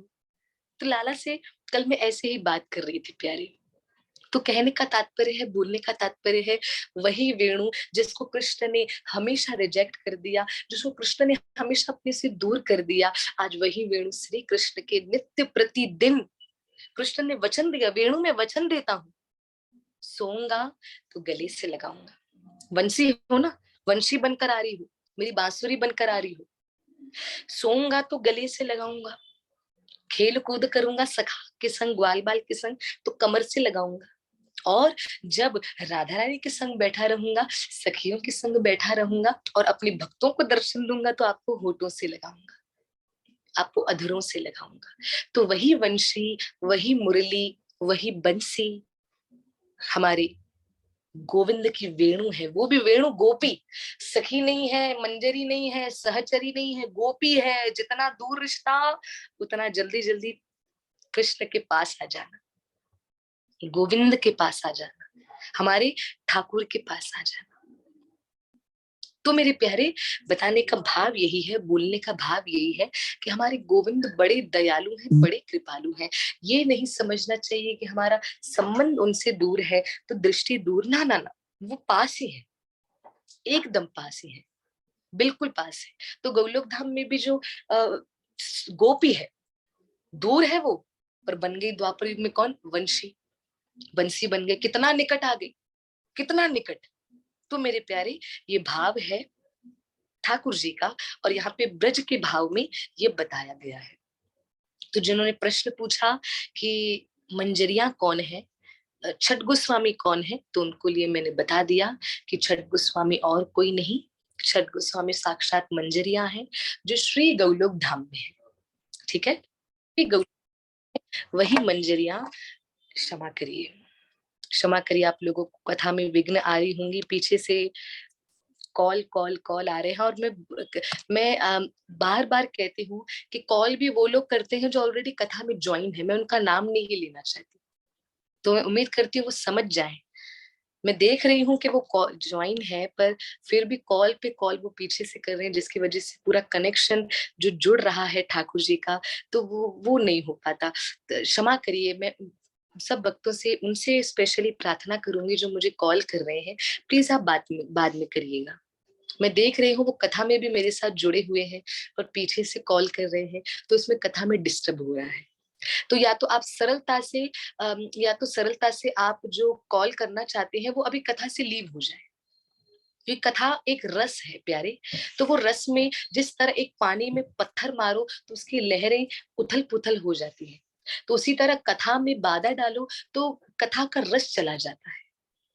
तो या तो वो लीव हो जाए, अभी लीव हो जाए, और नहीं लीव हो सकते हैं, जिनको रस लेना है तो वो यहीं पर रहें और आनंद लें और फोन न करें। क्षमा करिएगा, क्षमा करिएगा प्यारी। कभी कभी मुझे भी दुख होता है कि मैं इस तरीके से क्यों बोल पड़ती हूँ, पर कभी कभी बोलना पड़ता है कि इतना कॉल न किया जाए। मैं कट कर रही हूँ फिर कॉल आ रहा है, मैं कट कर रही हूँ फिर कॉल आ रहा है, मैं देख रही हूँ कर कौन रहे हैं, जैसे मैंने देखा वो यहाँ पे बैठे। तो कोई बात नहीं, क्षमा करिएगा। जय श्री राधे, आप लोगों को भी विघ्न आ गया और मेरे शब्दों को लेकर मैं क्षमा मांगती हूँ। जय श्री राधे जी। हम आगे बढ़ते हैं, आगे में वृंदावन महिमा में। जी अभी प्रश्न आया है कि हाँ, प्रश्न पूछ रहे हैं माता जी, बोली सखी के बारे में जब आपने बताया था तो वो क्या वो भी मंजरी है? बोली सखी तो मुझे लगता है कि हाँ, वो मंजरी ही है, क्योंकि बोली सखी श्री जी से मिलाती है। तो हम ये नहीं बता सकते ना कि कौन मंजरी है, कौन सहचरी है या कौन गोपी है, पर बताना ये चाहूंगी प्यारी जिन्होंने प्रश्न पूछा है कि जो राधा रानी और कृष्ण से मिलाने का काम करते हैं, प्लीज नोट करना, जो श्यामा श्याम से मिलाने का, जो गोविंद से मिलाने का, जो कृष्ण प्रेम बढ़ाने का काम करते हैं, वो आपके जीवन में या तो गोपी या तो सहचरी है। बिल्कुल। प्रश्न आया है माता जी, हम लोग कौन है? हम लोग कौन है? हम गोपी के दास हैं, हम गोपियों की दासियां हैं।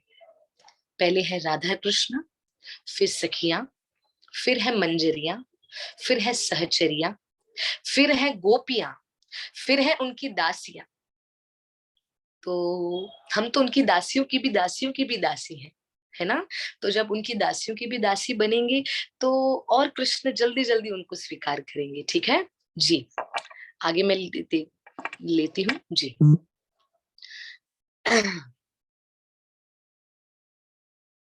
इतनी सुंदर कथा सुनाने के लिए धन्यवाद। ये वेणु सखी की कथा इतनी सुंदर है, जो कोई भी सुनाए तो आनंद ही आ जाए, आनंद ही आ जाए जी। तो वेणु सखी की लीला को नोट कर लीजिएगा कि किस प्रकार वो वेणु गोपी, क्षमा करिए सखी नहीं, वेणु गोपी, वेणु गोपी गोलोक धाम की धरती पे आके बंसी कैसी बनी, उसकी कथा मैंने आप सभी भक्तों को यहाँ पे बता दी। ये ब्रज की लीला में ही आती है। तो वही मंजरियां, वही मंजरियां बन गए छठ गोस्वामी, और उन्हीं छठ गोस्वामियों ने वृंदावन का उजागर किया है। और उन्हीं छठ गोस्वामी में से जो एक एक गोस्वामी है, एक गोस्वामी है जिनका नाम है रघुनाथ भट्ट गोस्वामी, जिनका नाम है रघुनाथ भट्ट गोस्वामी, जिनको श्री चैतन्य महाप्रभु ने, चैतन्य महाप्रभु कौन, राधा रानी और कृष्ण, जिनको चैतन्य महाप्रभु ने पहली आज्ञा दी कि वृंदावन जाइए, वृंदावन का उजागर करिए। दूसरी आज्ञा दी कि वृंदावन में जाकर आपको श्रीमद् भागवतम का अध्ययन करना है और भागवतम का प्रचार प्रसार करना है। रघुनाथ भट्ट गोस्वामी वृंदावन में आए और आकर गोपी गीत का उच्चारण करते थे। और जब वो गोपी गीत गाते थे इतना प्रेम से, इतना भाव से कि बस कि कृष्ण अभी के अभी चाहिए, मतलब चाहिए। अरे वो तो मंजरी है, मंजरियों के पास तो कृष्ण ऑलरेडी है, उनके पास तो कृष्ण थे, उनके पास तो राधा कृष्ण थे ना, चैतन्य महाप्रभु। पर फिर भी उस भाव, वो तड़प उन्होंने अपने अंदर से जाने नहीं दी। वो भाव, वो प्रेम से गोपी गीत का वर्णन करते थे, करते थे, करते थे। हमारे पास बहुत सारी कथाएं हैं। कभी हम टॉपिक लेंगे षट गोस्वामी, फिर हम कभी टॉपिक लेंगे गौलोक धाम महिमा, गोलोक धाम में महिमा में हमारे श्री जी का श्रृंगार कैसा होता है, हमारे हमारे कृष्ण का श्रृंगार कैसा होता है, कौन कौन सी सखियां गोलोक धाम में क्या क्या सेवा करती हैं। सबसे मोस्ट इम्पोर्टेंट बात, आप और हम इस धरती पर जो कृष्ण की सेवा कर रहे हैं, वही सेवा हम गोलोक धाम में भी करते हैं। ऐसा मेरे परम गुरुदेव श्री प्रभुपाद जी ने अपनी वाणी में भी कहा है। परम पूज्य श्री प्रेमानंद बाबा अपनी वाणी में बताते हैं, परम पूज्य श्री राजेंद्र बाबा अपनी वाणी में बताते हैं, बड़े बड़े वैष्णव, बड़े बड़े संत, बड़े बड़े संत अपनी वाणी में बताते हैं कि जो जो अपने, जो इस धरती पर लीला करता, जो इस धरती पर जो ठाकुर की सेवा करते हैं, जो भी कोई भोजन बनाता है, कोई श्रृंगार करता है, जो क्या, तो वो भी सेवा उनके गोलोक धाम में चलती है। तो जब यही ऐसे ही होगा, फिर हम, हमारा जब शरीर छूटेगा, कृपावश जब हम गोलोक धाम जाएं तो और भी कृपा हो जाए, तो वहां पे जाके हम सब ऐसे ही मिलेंगे। कोई सेवा कर रहा होगा, कोई झाड़ू कर रहा होगा, कोई पूछा कर रहा होगा, कोई साफ सफाई, कोई निकुंज लता पता को, वहां पे इस सब चीजों की जरूरत नहीं है। पर विनोद पूर्ण में ये बात मैं बता रही हूँ। कभी जगन्नाथ कथा भी करिए, बिल्कुल करूंगी। जगन्नाथ कथा मुझे अभी भी याद है, मैंने 9 दिन की जगन्नाथ महिमा की थी एक माता जी के स्थान पर। अद्भुत आनंद, अद्भुत आनंद। श्रील जयदेव गोस्वामी ने जगन्नाथ भगवान से जो प्रेम किया है, उनके विषय में श्री जयदेव गोस्वामी की बातें, बस वो सुनते सुनते, वो बताते बताते, वो वर्णन करते करते ही कब 9 के 9 दिन बीत गए पता भी नहीं चला। तो तो जगन्नाथ कथा भी करेंगे, भक्तमाल कथा करेंगे, बहुत कथाएं बाकी है। गौर लीला, चैतन्य महाप्रभु की लीला वो भी बाकी है ना। राधा रानी महिमा बाकी है, वृंदावन महिमा बाकी है। धीरे धीरे हम सभी सभी पर आएंगे, धीरे धीरे आएंगे जी। मुझे श्री राधा कृष्ण के लिए मृदंग बजाना और भजन करना अच्छा लगता है। बहुत बढ़िया, आप मृदंग के लिए भजन करिए, राधा कृष्ण के लिए बहुत कृपा बनेगी। और शायद ठाकुर जी आपको, आपका ये भाव लेना चाहते हैं, है ना। तो आप खूब मृदंग बजाइए, खूब भजन करिए, राधे कृष्ण का खुशी, बहुत बढ़िया जी। कभी श्री राधा गोकुलानंद जी की और लीला बताना, डेफिनेटली उनकी लीला भी मैं जरूर जरूर जरूर बताऊंगी जी। एक बार फिर से बताएंगे, विनोद दास बिहारी जी, प्रेमानंद बाबा जी कौन है। विनोद दास बिहारी, प्रेमानंद बाबा, ये सब सहचर्यों में आते हैं। सहचर्या वो होती है जो मंजरियों के आदेश पर आती हैं। मंजरियां जैसे मंजरियां हो गई, रूप गोस्वामी, सनातन गोस्वामी, उनके नीचे जो उनके अंडर में जो आती है सहचरियां, उनको वो कौन गुरु है? जो वृंदावन के जो अभी जो प्रत्यक्ष जो वर्तमान के जो गुरु हैं, है ना, जो प्रेजेंट गुरु है जी, जैसे रसिक आचार्य, जितने भी रसिक गण हैं, वो सब सहचरियों में आते हैं। ठीक है जी। हरे कृष्णा माता जी, भक्तमाल कथा आधा रह गया था, उससे कंप्लीट कब करेंगे? बिल्कुल करना है। भक्तमाल कथा भी मैंने मीराबाई का चरित्र लिया था, भक्त ओम प्रकाश जी का चरित्र लिया था, और एक दो चरित्र थे जिनको हमने लिया था। द्वारकाधीश वाली कथा ली थी। दो तीन चरित्र मुझे अभी भी याद आ रहे हैं, वो भी हमारी आधी अधूरी है, क्योंकि बीच बीच में छुट्टियों में चली जाती हूँ ना, इसलिए तो अभी तो हम वृंदावन महिमा कुछ दिनों की करते हैं, उसके बाद हम देखते हैं श्री जी की प्रेरणा से हम उसको कब कंप्लीट करेंगे। पर प्यारी, बहुत जल्दी भक्तमाल कथा पे भी हम आएंगे। बहुत धन्यवाद। चैतन्य चरितमृत भी हुआ है। चैतन्य चरितमृत गौर लीला में ही एक तरीके से आ जाता है, उसके विषय में भी फिर कभी चर्चा। पर भक्तमाल भी हम करेंगे जरूर। भक्तमाल तो डीप है, सागर है, सागर। आज तक कोई ऐसा नहीं है जो भक्तमाल को पूर्ण रूप से कर पाया है। सतयुग के भक्त, युग के भक्त और कलयुग के भक्त, ये चार युग है। उन सब के भक्तों की लीलाएं अगर हम पढ़ने पर आए तो हमारे पास समय चला जाएगा, हमारा हमें पता भी नहीं चलेगा कि कैसे चला जाएगा, है ना जी। और हम कथा श्रवणम हम जरूर करेंगे, बिल्कुल करेंगे, और बहुत बहुत जल्दी करेंगे। मुझे एक छोटी सी कथा याद आ रही है जो अभी रिसेंटली वृंदावन धाम में हुई। बिहार से एक भक्त आया था, सभी ध्यान दे के सुनिएगा। बिहार से एक भक्त आया, एक व्यक्ति आया अपने परिवार के साथ। तो अपनी पत्नी और अपनी छोटी बेटी के साथ, छोटी बेटी जो कि 2 या 3 महीने की है, 2-3 महीने की बेटी, पर वो देख नहीं सकती, न देख सकती है, न चल बैठ सकती है। तो हमेशा वो परेशान रहता था, और उसने अपना नियम कर दिया कि मैं बांके बिहारी के नित्य नियम से दर्शन करने जाऊंगा।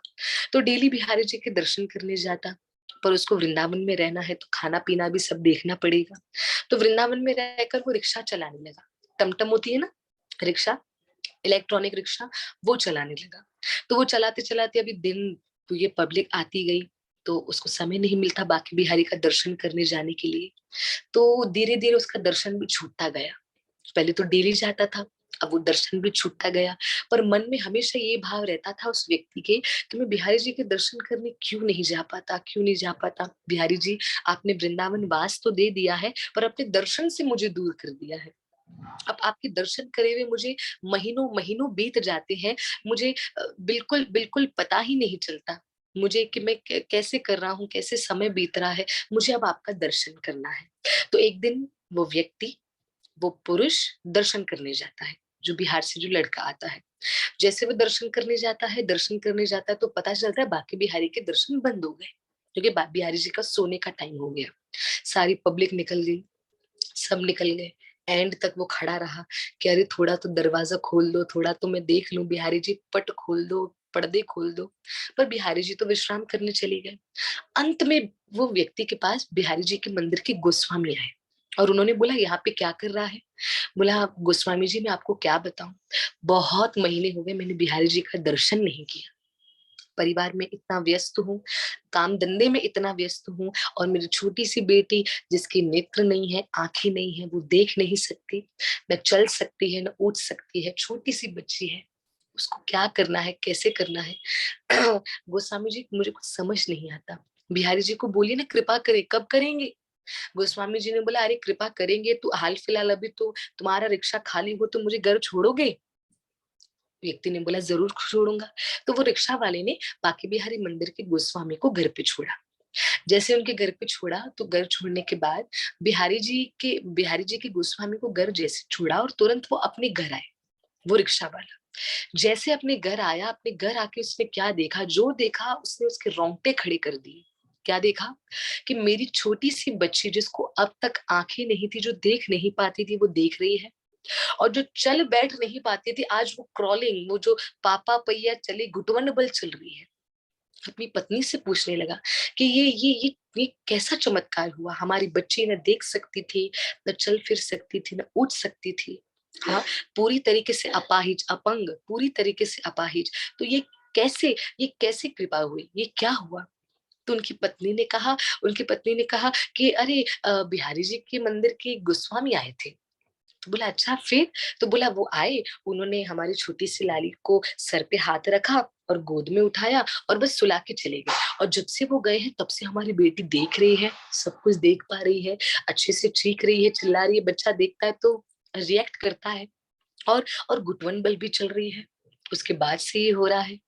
तो वो उतने में रिक्शा वाले ने कहा अरे बहुत बहुत धन्यवाद। वो गोस्वामी कैसा दिखता था तो उन्होंने बताया ऐसा ऐसा। तो बोला वो गोस्वामी को तो मैं अभी अभी घर छोड़ कर आया हूँ, चलो मैं उनका धन्यवाद करके आता हूँ। जो भी हो, बेटी के खुशी में वो भूल गया, उसको उसका दिमाग नहीं चल रहा था। रिक्शा वाला गोस्वामी जी के घर गया।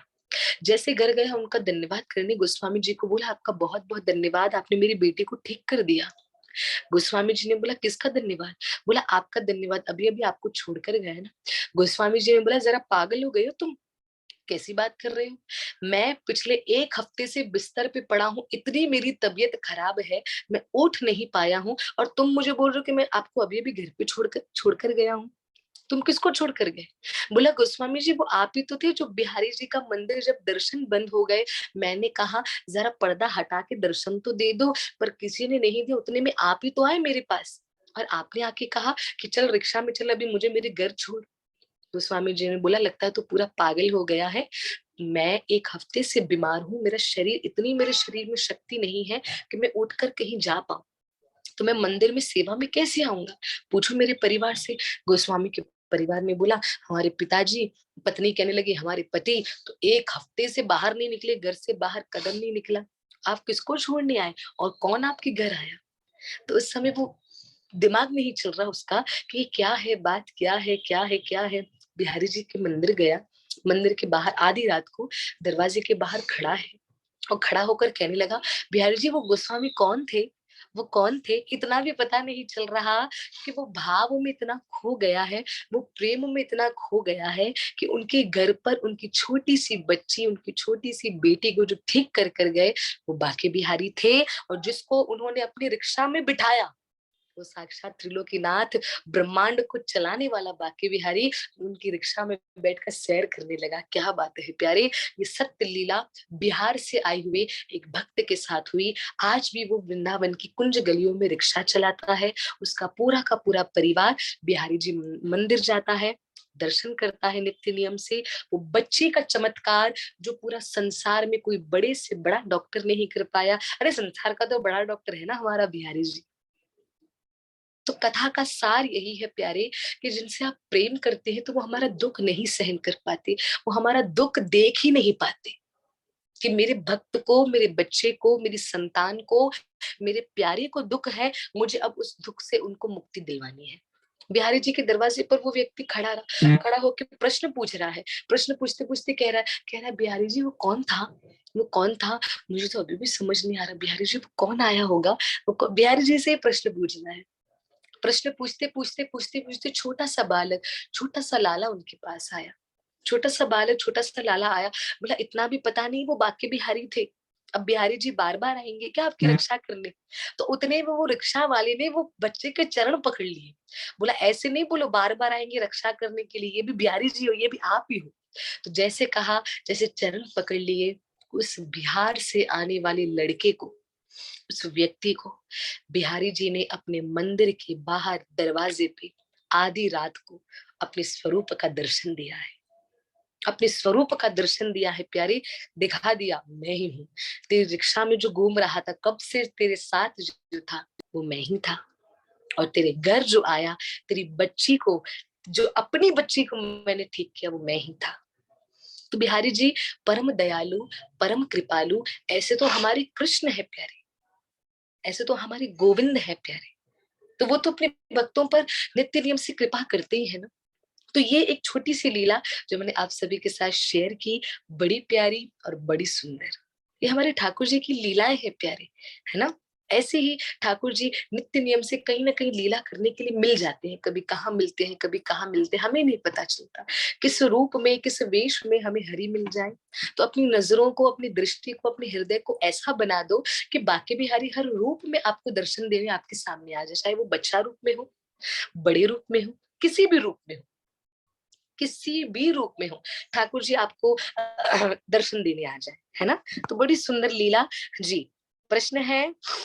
हाँ, युगांशी लिखती हैं कि उस बच्ची ने भी अपने नेत्रों से सबसे पहले दर्शन ठाकुर जी के किए। बिल्कुल, क्योंकि मेरे प्रभु उनके पिता बनकर उनको दर्शन देने आए हैं। जी, सिमरन माता जी कहती हैं कि ऐसे ही मिलते हैं बिहारी जी, मुझे और मेरी मम्मी को भी मिले थे। 21 नवंबर 2022 एकादशी थी, कुछ सीख दे के गए, जय हो। वो दर्शन देंगे, वो दर्शन देंगे, है ना। गीता माता जी कह रही हैं अभी तो आपके थ्रू आंसर दे रहे हैं, वो कृपा है गीता मैम, बिहारी जी बस बुलवा रहे हैं, हम बोल रहे हैं प्रेम से। जी, सागर सागर प्रभु जी ले बताते हैं कि माता जी आपकी वजह से प्रेम बढ़ रहा है। सागर प्रभु जी, मैं आपको बता दूं, थोड़ा सा करेक्शन करो, हमारी वजह से प्रेम नहीं बढ़ रहा। बोलो कि माता जी ये कथा सुन के प्रेम बढ़ रहा है, ये कथा सुन के आज से बोलती आ रही हूँ, फ्रॉम द बिगिनिंग बोलती आ रही हूँ कि कथा जब आप सुने तो ऐसे खो जाएं, ऐसे डूब जाएं, ऐसे रम जाएं कि आसपास क्या हो रहा है पता भी नहीं चले, जैसे मुझे भी पता नहीं चला 9 बज गए। तो क्षमा करिए, काफी समय हमारा हो गया। तो जी, आज की चर्चा बड़ी सुंदर रही, गोलोक धाम वाली हमने थोड़ी चर्चा करी, और आज हमने बिहारी जी की सत्य और प्रत्यक्ष लीला आज जो हमने सुनी, जो एक एक एक परिवार के साथ श्री वृंदावन धाम में हुई। जी, खुशी लिखती हैं। हाँ, Shrimad Bhagavad Gita 10th class, Shrimad Bhagavatam 12th, Shri Chaitanya Charitamrita PhD. बिल्कुल, ये हमारी भक्ति का है कि आप 10th स्टैंडर्ड में हो तो भगवत गीता, मतलब लाइक एक लेवल होता है, भगवत गीता से शुरू करिए, फिर आइए श्रीमद् भागवतम पे, फिर आइए चैतन्य चरितमृत पे, वो सर्वश्रेष्ठ। जी, थैंक यू खुशी, इतना सुंदर बताने के लिए। जी, प्लीज राधा कृपा कटाक्ष लन करवाएं, राधा कृपा कटाक्ष लन करवाएं, कराएंगे। जरूर कराएंगे, जरूर कराएंगे प्यारी। बस आप लोगों से मैं प्रार्थना करना चाहती हूँ कि जुड़े रहिए, जुड़े रहना है प्यारे। हम जब भी हमारा कहीं पर कथा हो तो जुड़े रहिए, बस ये कथा के लिए इतने दीवाने हो जाएं, इतने बावरे हो जाएं कि बस आनंद ही आनंद, कृपा ही कृपा छा जाए कि अभी कथा है तो उस कथा को हमें सुनना है, चाहे किसी की भी कथा हो, जिस वैष्णव की, जिस संत की, जिस महापुरुष की आप कथा सुनी तो उस कथा में डूब जाएं, तो उस कथा में रम जाएं। हाँ, please keep me under your association. Yoganshi, आप तो गोकुलानंद के संग में तो ऑलरेडी है ना प्यारी। योगांशी लिख रही है अपने संग में रखो प्यारी, हम हमारे संग में तो, हम तो आज है कल नहीं है। समझो प्यारी, अगर मैं कल नहीं रही तो इसलिए गोकुलानंद जो थे, जो है, और जो सदा सर्वदा रहेंगे, उनका दर्शन पाते रहो, उनसे प्रेम करते रहो, उनको अपना बनाते चलो। हाँ, कभी कथा कथा खत्म नहीं होनी चाहिए, कभी नहीं, कभी नहीं, कभी नहीं खत्म होगी प्यारी। ये भी मैंने भी निर्णय लिया है कि जब तक ये श्वास चल रही है, जब तक ये सांसें चल रही है, तब तक ये कथा चलती रहनी चाहिए, है ना। और आप सभी को विशेष सूचना देना चाहूंगी, हमारे प्यारी श्री राधा गोकुलानंद का प्राकट्य, उनका बर्थडे आने वाला है 28 जनवरी। आप सभी भक्तों को पता है, उन सभी के बारे में आप जानते हैं।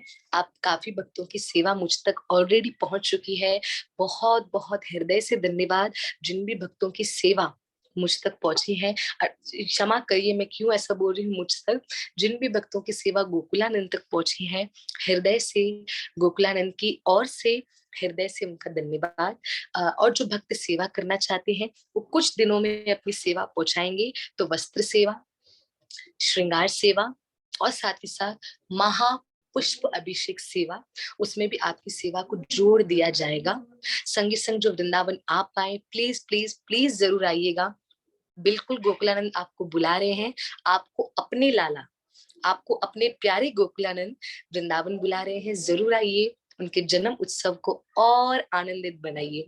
कल ही मैं वीडियो देख रही थी उनका, देखते देखते मैंने कहा लाला बहुत अकेले हो वहां पे, मुझे पता है, क्योंकि है कौन वहां पे, सिर्फ गोकुला, राधे और मेरा भाई कन्हैया, वो उनको देखता है, वो उनको देखते हैं, दोनों एक दूसरे को देखते हैं और आनंद ही आनंद करते हैं, है ना।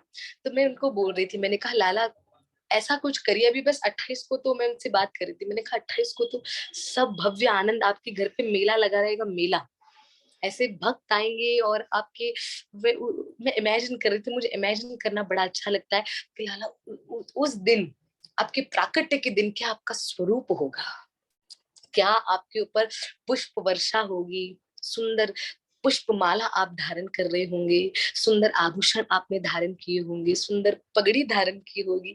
तो वो अद्भुत कृपा है प्यारी, अद्भुत कृपा। एक माता जी ने मुझे 2 दिन पहले एक बात शेयर की। वो माता जी ने गोकुलानंद के लिए कुछ छोटा सा कुछ भेजा था, साड़ी में लगाने वाला होता है ना वैसा कुछ, पर वो मोर वाला था। तो उन्होंने मुझे बोला था वो पगड़ी पे लगवाना। तो मैम ने कहा था ठीक है। तो गोकुलानंद ने मेरे एंगेजमेंट के 1-2 दिन पहले वो वो लगाया था, मस्तक पर पगड़ी पर लगाया था वो माता जी, और बस लगाया था। और उस चीज का फोटो अभी तक मेरे पास नहीं है, क्योंकि मैंने खींचा ही नहीं था, और मैंने फोटो खींचा नहीं तो किसी को दर्शन आया ही नहीं, है ना। तो वो माता जी ने खुद ने मुझे कहा कि माता जी गोकुलानंद को बहुत अच्छा लग रहा था, गोकुलानंद की लेफ्ट हैंड साइड पे ऊपर पगड़ी पे आपने वो पहनाया था, कितना सुंदर लग रहा था माता जी, कितना अद्भुत लग रहा था। मैंने कहा क्या माता जी? हाँ ब्रोच, धन्यवाद गीता मैम। बोला कि वो ब्रोच जो मैंने दिया था, मैंने कहा कि आपने कैसे देखा? कहा कि माता जी हाँ गोकुलानंद ग्रुप में फोटो आया था ना। मैंने कहा मैंने उस चीज का कोई फोटो निकाला नहीं, आपने कैसे देखा माता जी? कोई फोटो नहीं। वो माता जी ने मुझे फोटो भेजा, बोला ये फोटो, और वो फोटो में ढूंढते ढूंढते थक गई, मेरे गैलरी में वो फोटो नहीं था, और मैंने मुझे प्रत्यक्ष रूप से पता है कि मैंने नहीं खींचा। मैंने कहा किसने खींचा, वो माता तक कैसे पहुंचा? वो कह रही थी गोकुलानंद तो मुझे थैंक यू बोल कर गए, उनको बहुत अच्छा लगा। अभी भी मुझे बोला है कि ज्वेलरी ही देना। तो मैंने बोला अच्छा अभी क्या दोगी? बोलती पायल दूंगी। मैंने कहा दो, दो फिर आप, और क्या चाहिए?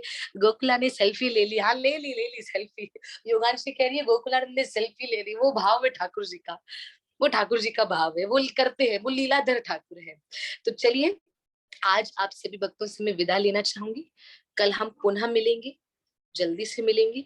और कल मैं आप लोगों को बताना चाहूंगी सेवा कुंज, निधिवन, नुपुर प्राप्ति स्थान, इन सब स्थान जो वृंदावन के अंदर है, उन सब स्थानों की छोटी छोटी महिमा, क्योंकि वृंदावन महिमा चल रही है तो उन स्थान के बारे में बताना जरूरी है। तो मैं जरूर कल इसके विषय में चर्चा, पर उससे पहले प्लीज आप सभी से रिक्वेस्ट है कि कृपा करके जरूर जरूर जरूर आप राधा रानी के 25 गुणों को लर्न करना, बताने का प्रयास करना। कोशिश करने वालों की हार नहीं होती, ध्यान रखना। हाँ जी। तो ऑलवेज बी पॉजिटिव, कभी ये नहीं सोचना है कि कृष्ण हमसे प्यार नहीं करते हैं, कृष्ण आपसे बहुत प्यार करते हैं, बहुत प्यार। इंस्टाग्राम पे मैंने वीडियो पोस्ट किया, मैंने लिखा do you love Shri Radha Gokulanand? सबने लिखा यस यस यस, जो इंस्टाग्राम पे है। तो सबने यस यस यस का वोट करा। तो उसमें से ऐसा एक था जिसने लिखा है नो। मैंने कहा अच्छा। तो उन्होंने मेरे को पर्सनली मैसेज किया, पर्सनली उन्होंने मेरे को मैसेज किया, बोला मैं गोकुलानंद से प्यार नहीं करता, एक प्रभु जी है। मैं तो हैरान, मेरी आंखें बड़ी हो गई, मैंने 2 क्वेश्चन मार्क भेजे। तो उन्होंने तुरंत बोला बोला कि कहना है कॉल यू। मैंने कहा करिए, कॉल करिए। मुझे फोन करके बताने लगे आपको पता है मैं क्यों नहीं प्यार करता? मैंने कहा क्यों नहीं प्यार करते? बोला अभी तक मैंने गोकुलानंद को कुरियर किया है एक दुपट्टा। मैंने कहा अच्छा। तो बोला उन्होंने वो अभी तक नहीं पहना। तो मैंने उनको बोला जो मेरा स्वीकार नहीं करेगा मैं उनको क्यों स्वीकार करूं? मैंने कहा नहीं कर, ऐसा मत करो, आपके दुपट्टे का कलर बताओ। मैं जा रही हूँ 22 को, मैं निकल रही हूँ वृंदावन धाम के लिए। 23rd या 24th को वो दुपट्टा गोकुला पगड़ी पे धारण करेंगे, मेरा प्रॉमिस है। सच्ची? मैंने कहा सच्ची। मैंने कहा अभी, मैंने कहा आपने तो वोट में नो दे दिया, क्या you don't love Shri Radha Gokulanand? बोला ठीक है देखूंगा, जब वो पहनेंगे तो मैं बोलूंगा आई लव यू। तो ये भी भक्तों का भाव होता है प्यारे, ये भी भक्तों का भाव। ठीक है। तो आप जी, वेणु गोपी से सीख गए, बस कृष्ण से प्रेम कीजिए, कभी हाँ कभी संदेह न कीजिए, क्योंकि जब कृष्ण कृपा करते हैं तब अनंत कृपा करते हैं, बहुत अनलिमिटेड कृपा। दंडवत प्रणाम जी। एकांश प्रभु जी, हृदय से धन्यवाद। गोकुलानंद ऑनलाइन है क्या, गोकुलानंद ऑफलाइन है, क्या करे? जो नाइशा माता जी जो गोकुलानंद की सेवा कर रहा है, वो अभी इस्कॉन मंदिर गए हैं। मेरे भाई वहां पे वो कीर्तन सेवा में बैठते हैं, तो गोकुला की आरती करके उनकी भोग सेवा करके मंदिर जाते हैं, और मंदिर से जैसे आते हैं और लाला को जल्दी सुला देते हैं। वहां पे ठंड बहुत है, 2 डिग्री 3 डिग्री पे वृंदावन जा रहा है। इतनी ठंड में लाला जल्दी सो जाते हैं। हाँ, इंतजार करवा रहे, और इंतजार का फल बहुत मीठा है। सच्ची बताऊं, अभी तो आप लोगों के सामने गोकुलानंद कैसे कैसे अवतार में आएंगे, सब कुछ प्लानिंग करी हुई है, सब कुछ। गोकुलानंद आपके सामने अलग अलग अपने रूप में आने वाले हैं, उनका अलग अलग श्रृंगार, अलग अलग वेश धारण होगा आपको। हाँ, हाँ माता जी, बहुत ठंड है, लाला को हीटर में सुलाइए। सुलाएंगे, हीटर में सुलाएंगे। अभी तो लाला के लिए, क्योंकि जहाँ पे लाला विराजमान है तो वो पूरा बंद है कमरा ठाकुर का, और गोकुला ऑलवेज मॉर्निंग से रात शॉल में या कंबल में ही होते हैं। तो भाई से भी हम लड़ते हैं, कन्हैया से, पहनाया नहीं पहनाया, शॉल पहनाया, कंबल पहनाया नहीं, तो डांटते रहते उसको, मेरी मम्मी डांटती रहती है। तो सेवा चल रही है और आप सबका प्रेम मिल रहा है। तो चलिए, बहुत जल्दी गोकुलानंद के भी दर्शन हो जाएंगे। जब गोकुला दर्शन दे तब उनका धन्यवाद। तो श्री राधा गोकुलानंद यहाँ बहुत अच्छा। हाँ, मेरी मैया बोल रही है, मेरी मदर इन लॉ कह रही है, तो गोकुलानंद के लिए लंदन में बड़ा अच्छा रहेगा, क्योंकि वहां पे ठंडी बहुत। हाँ मैया, सब जगह अच्छा रहेगा, आपका भाव चले तब गोकुला को लंदन बुला ले, है ना? पर ठीक है, गोकुला को जो प्रेम करते हैं, गोकुला उनके हृदय में विराजमान है, सब स्थान पे आएंगे। अभी देखो एड्रेस आ रहा है, पहले ग्वालियर, हाँ, पहले मैया के घर, फिर ग्वालियर, हर जगह पे। चलिए, विराम करते हैं, मेरे साथ सभी प्रेम से नागपुर। जी, सब जगह आएंगे, सब जगह। चलिए मेरे साथ सभी प्रेम से हाथ उठा के 3 बार हरे कृष्ण महामंत्र। हरे कृष्णा कृष्ण कृष्णा हरे हरे, हरे रामा राम राम हरे हरे, हरे कृष्णा कृष्ण कृष्णा हरे हरे, हरे राम राम राम हरे हरे, हरे कृष्णा कृष्ण कृष्णा हरे हरे, हरे राम राम राम हरे हरे। श्री श्री राधा गोकुलानंद भगवान की जय, श्रीमती राधा रानी की जय, श्री वृंदावन बरसाना मायापुर धाम की जय, गुरु महाराज श्रील भक्तिपाद की जय, परम गुरुदेव श्रील प्रभुपाद की जय, अनंत कोटि वैष्णव वृंद की जय, आज के आनंद की जय, श्री वृंदावन महिमा की जय, निताई गौ प्रेमानंदे, हरि हरि बोल। सभी भक्तों का बहुत बहुत धन्यवाद। मिलते हैं कल राधा रानी क्वालिटीज के साथ। जिस किसी को सेवा के विषय में कुछ चर्चा करनी हो, क्योंकि 1-2 माता जी इसको नहीं समझ आ रही थी, आप मुझसे पूछ सकते हैं, अभी भले कॉल कर लो, अभी जिनको कॉल करना है, क्योंकि जिन्होंने जो पीछे से कॉल कर रहे थे उनका ऊपर से मैसेज आया कि माता जी मैं इसलिए आपको कॉल कर रहे थे क्योंकि मुझे जानना था कि सेवा कैसे करनी है, तो वो अभी कर सकते हैं। सभी का धन्यवाद, कृपा बनी रहे, भजन करते रहिए, जीवन सफल करते रहिए। हरे कृष्णा, जय श्री राधे, हरि हरि बोल।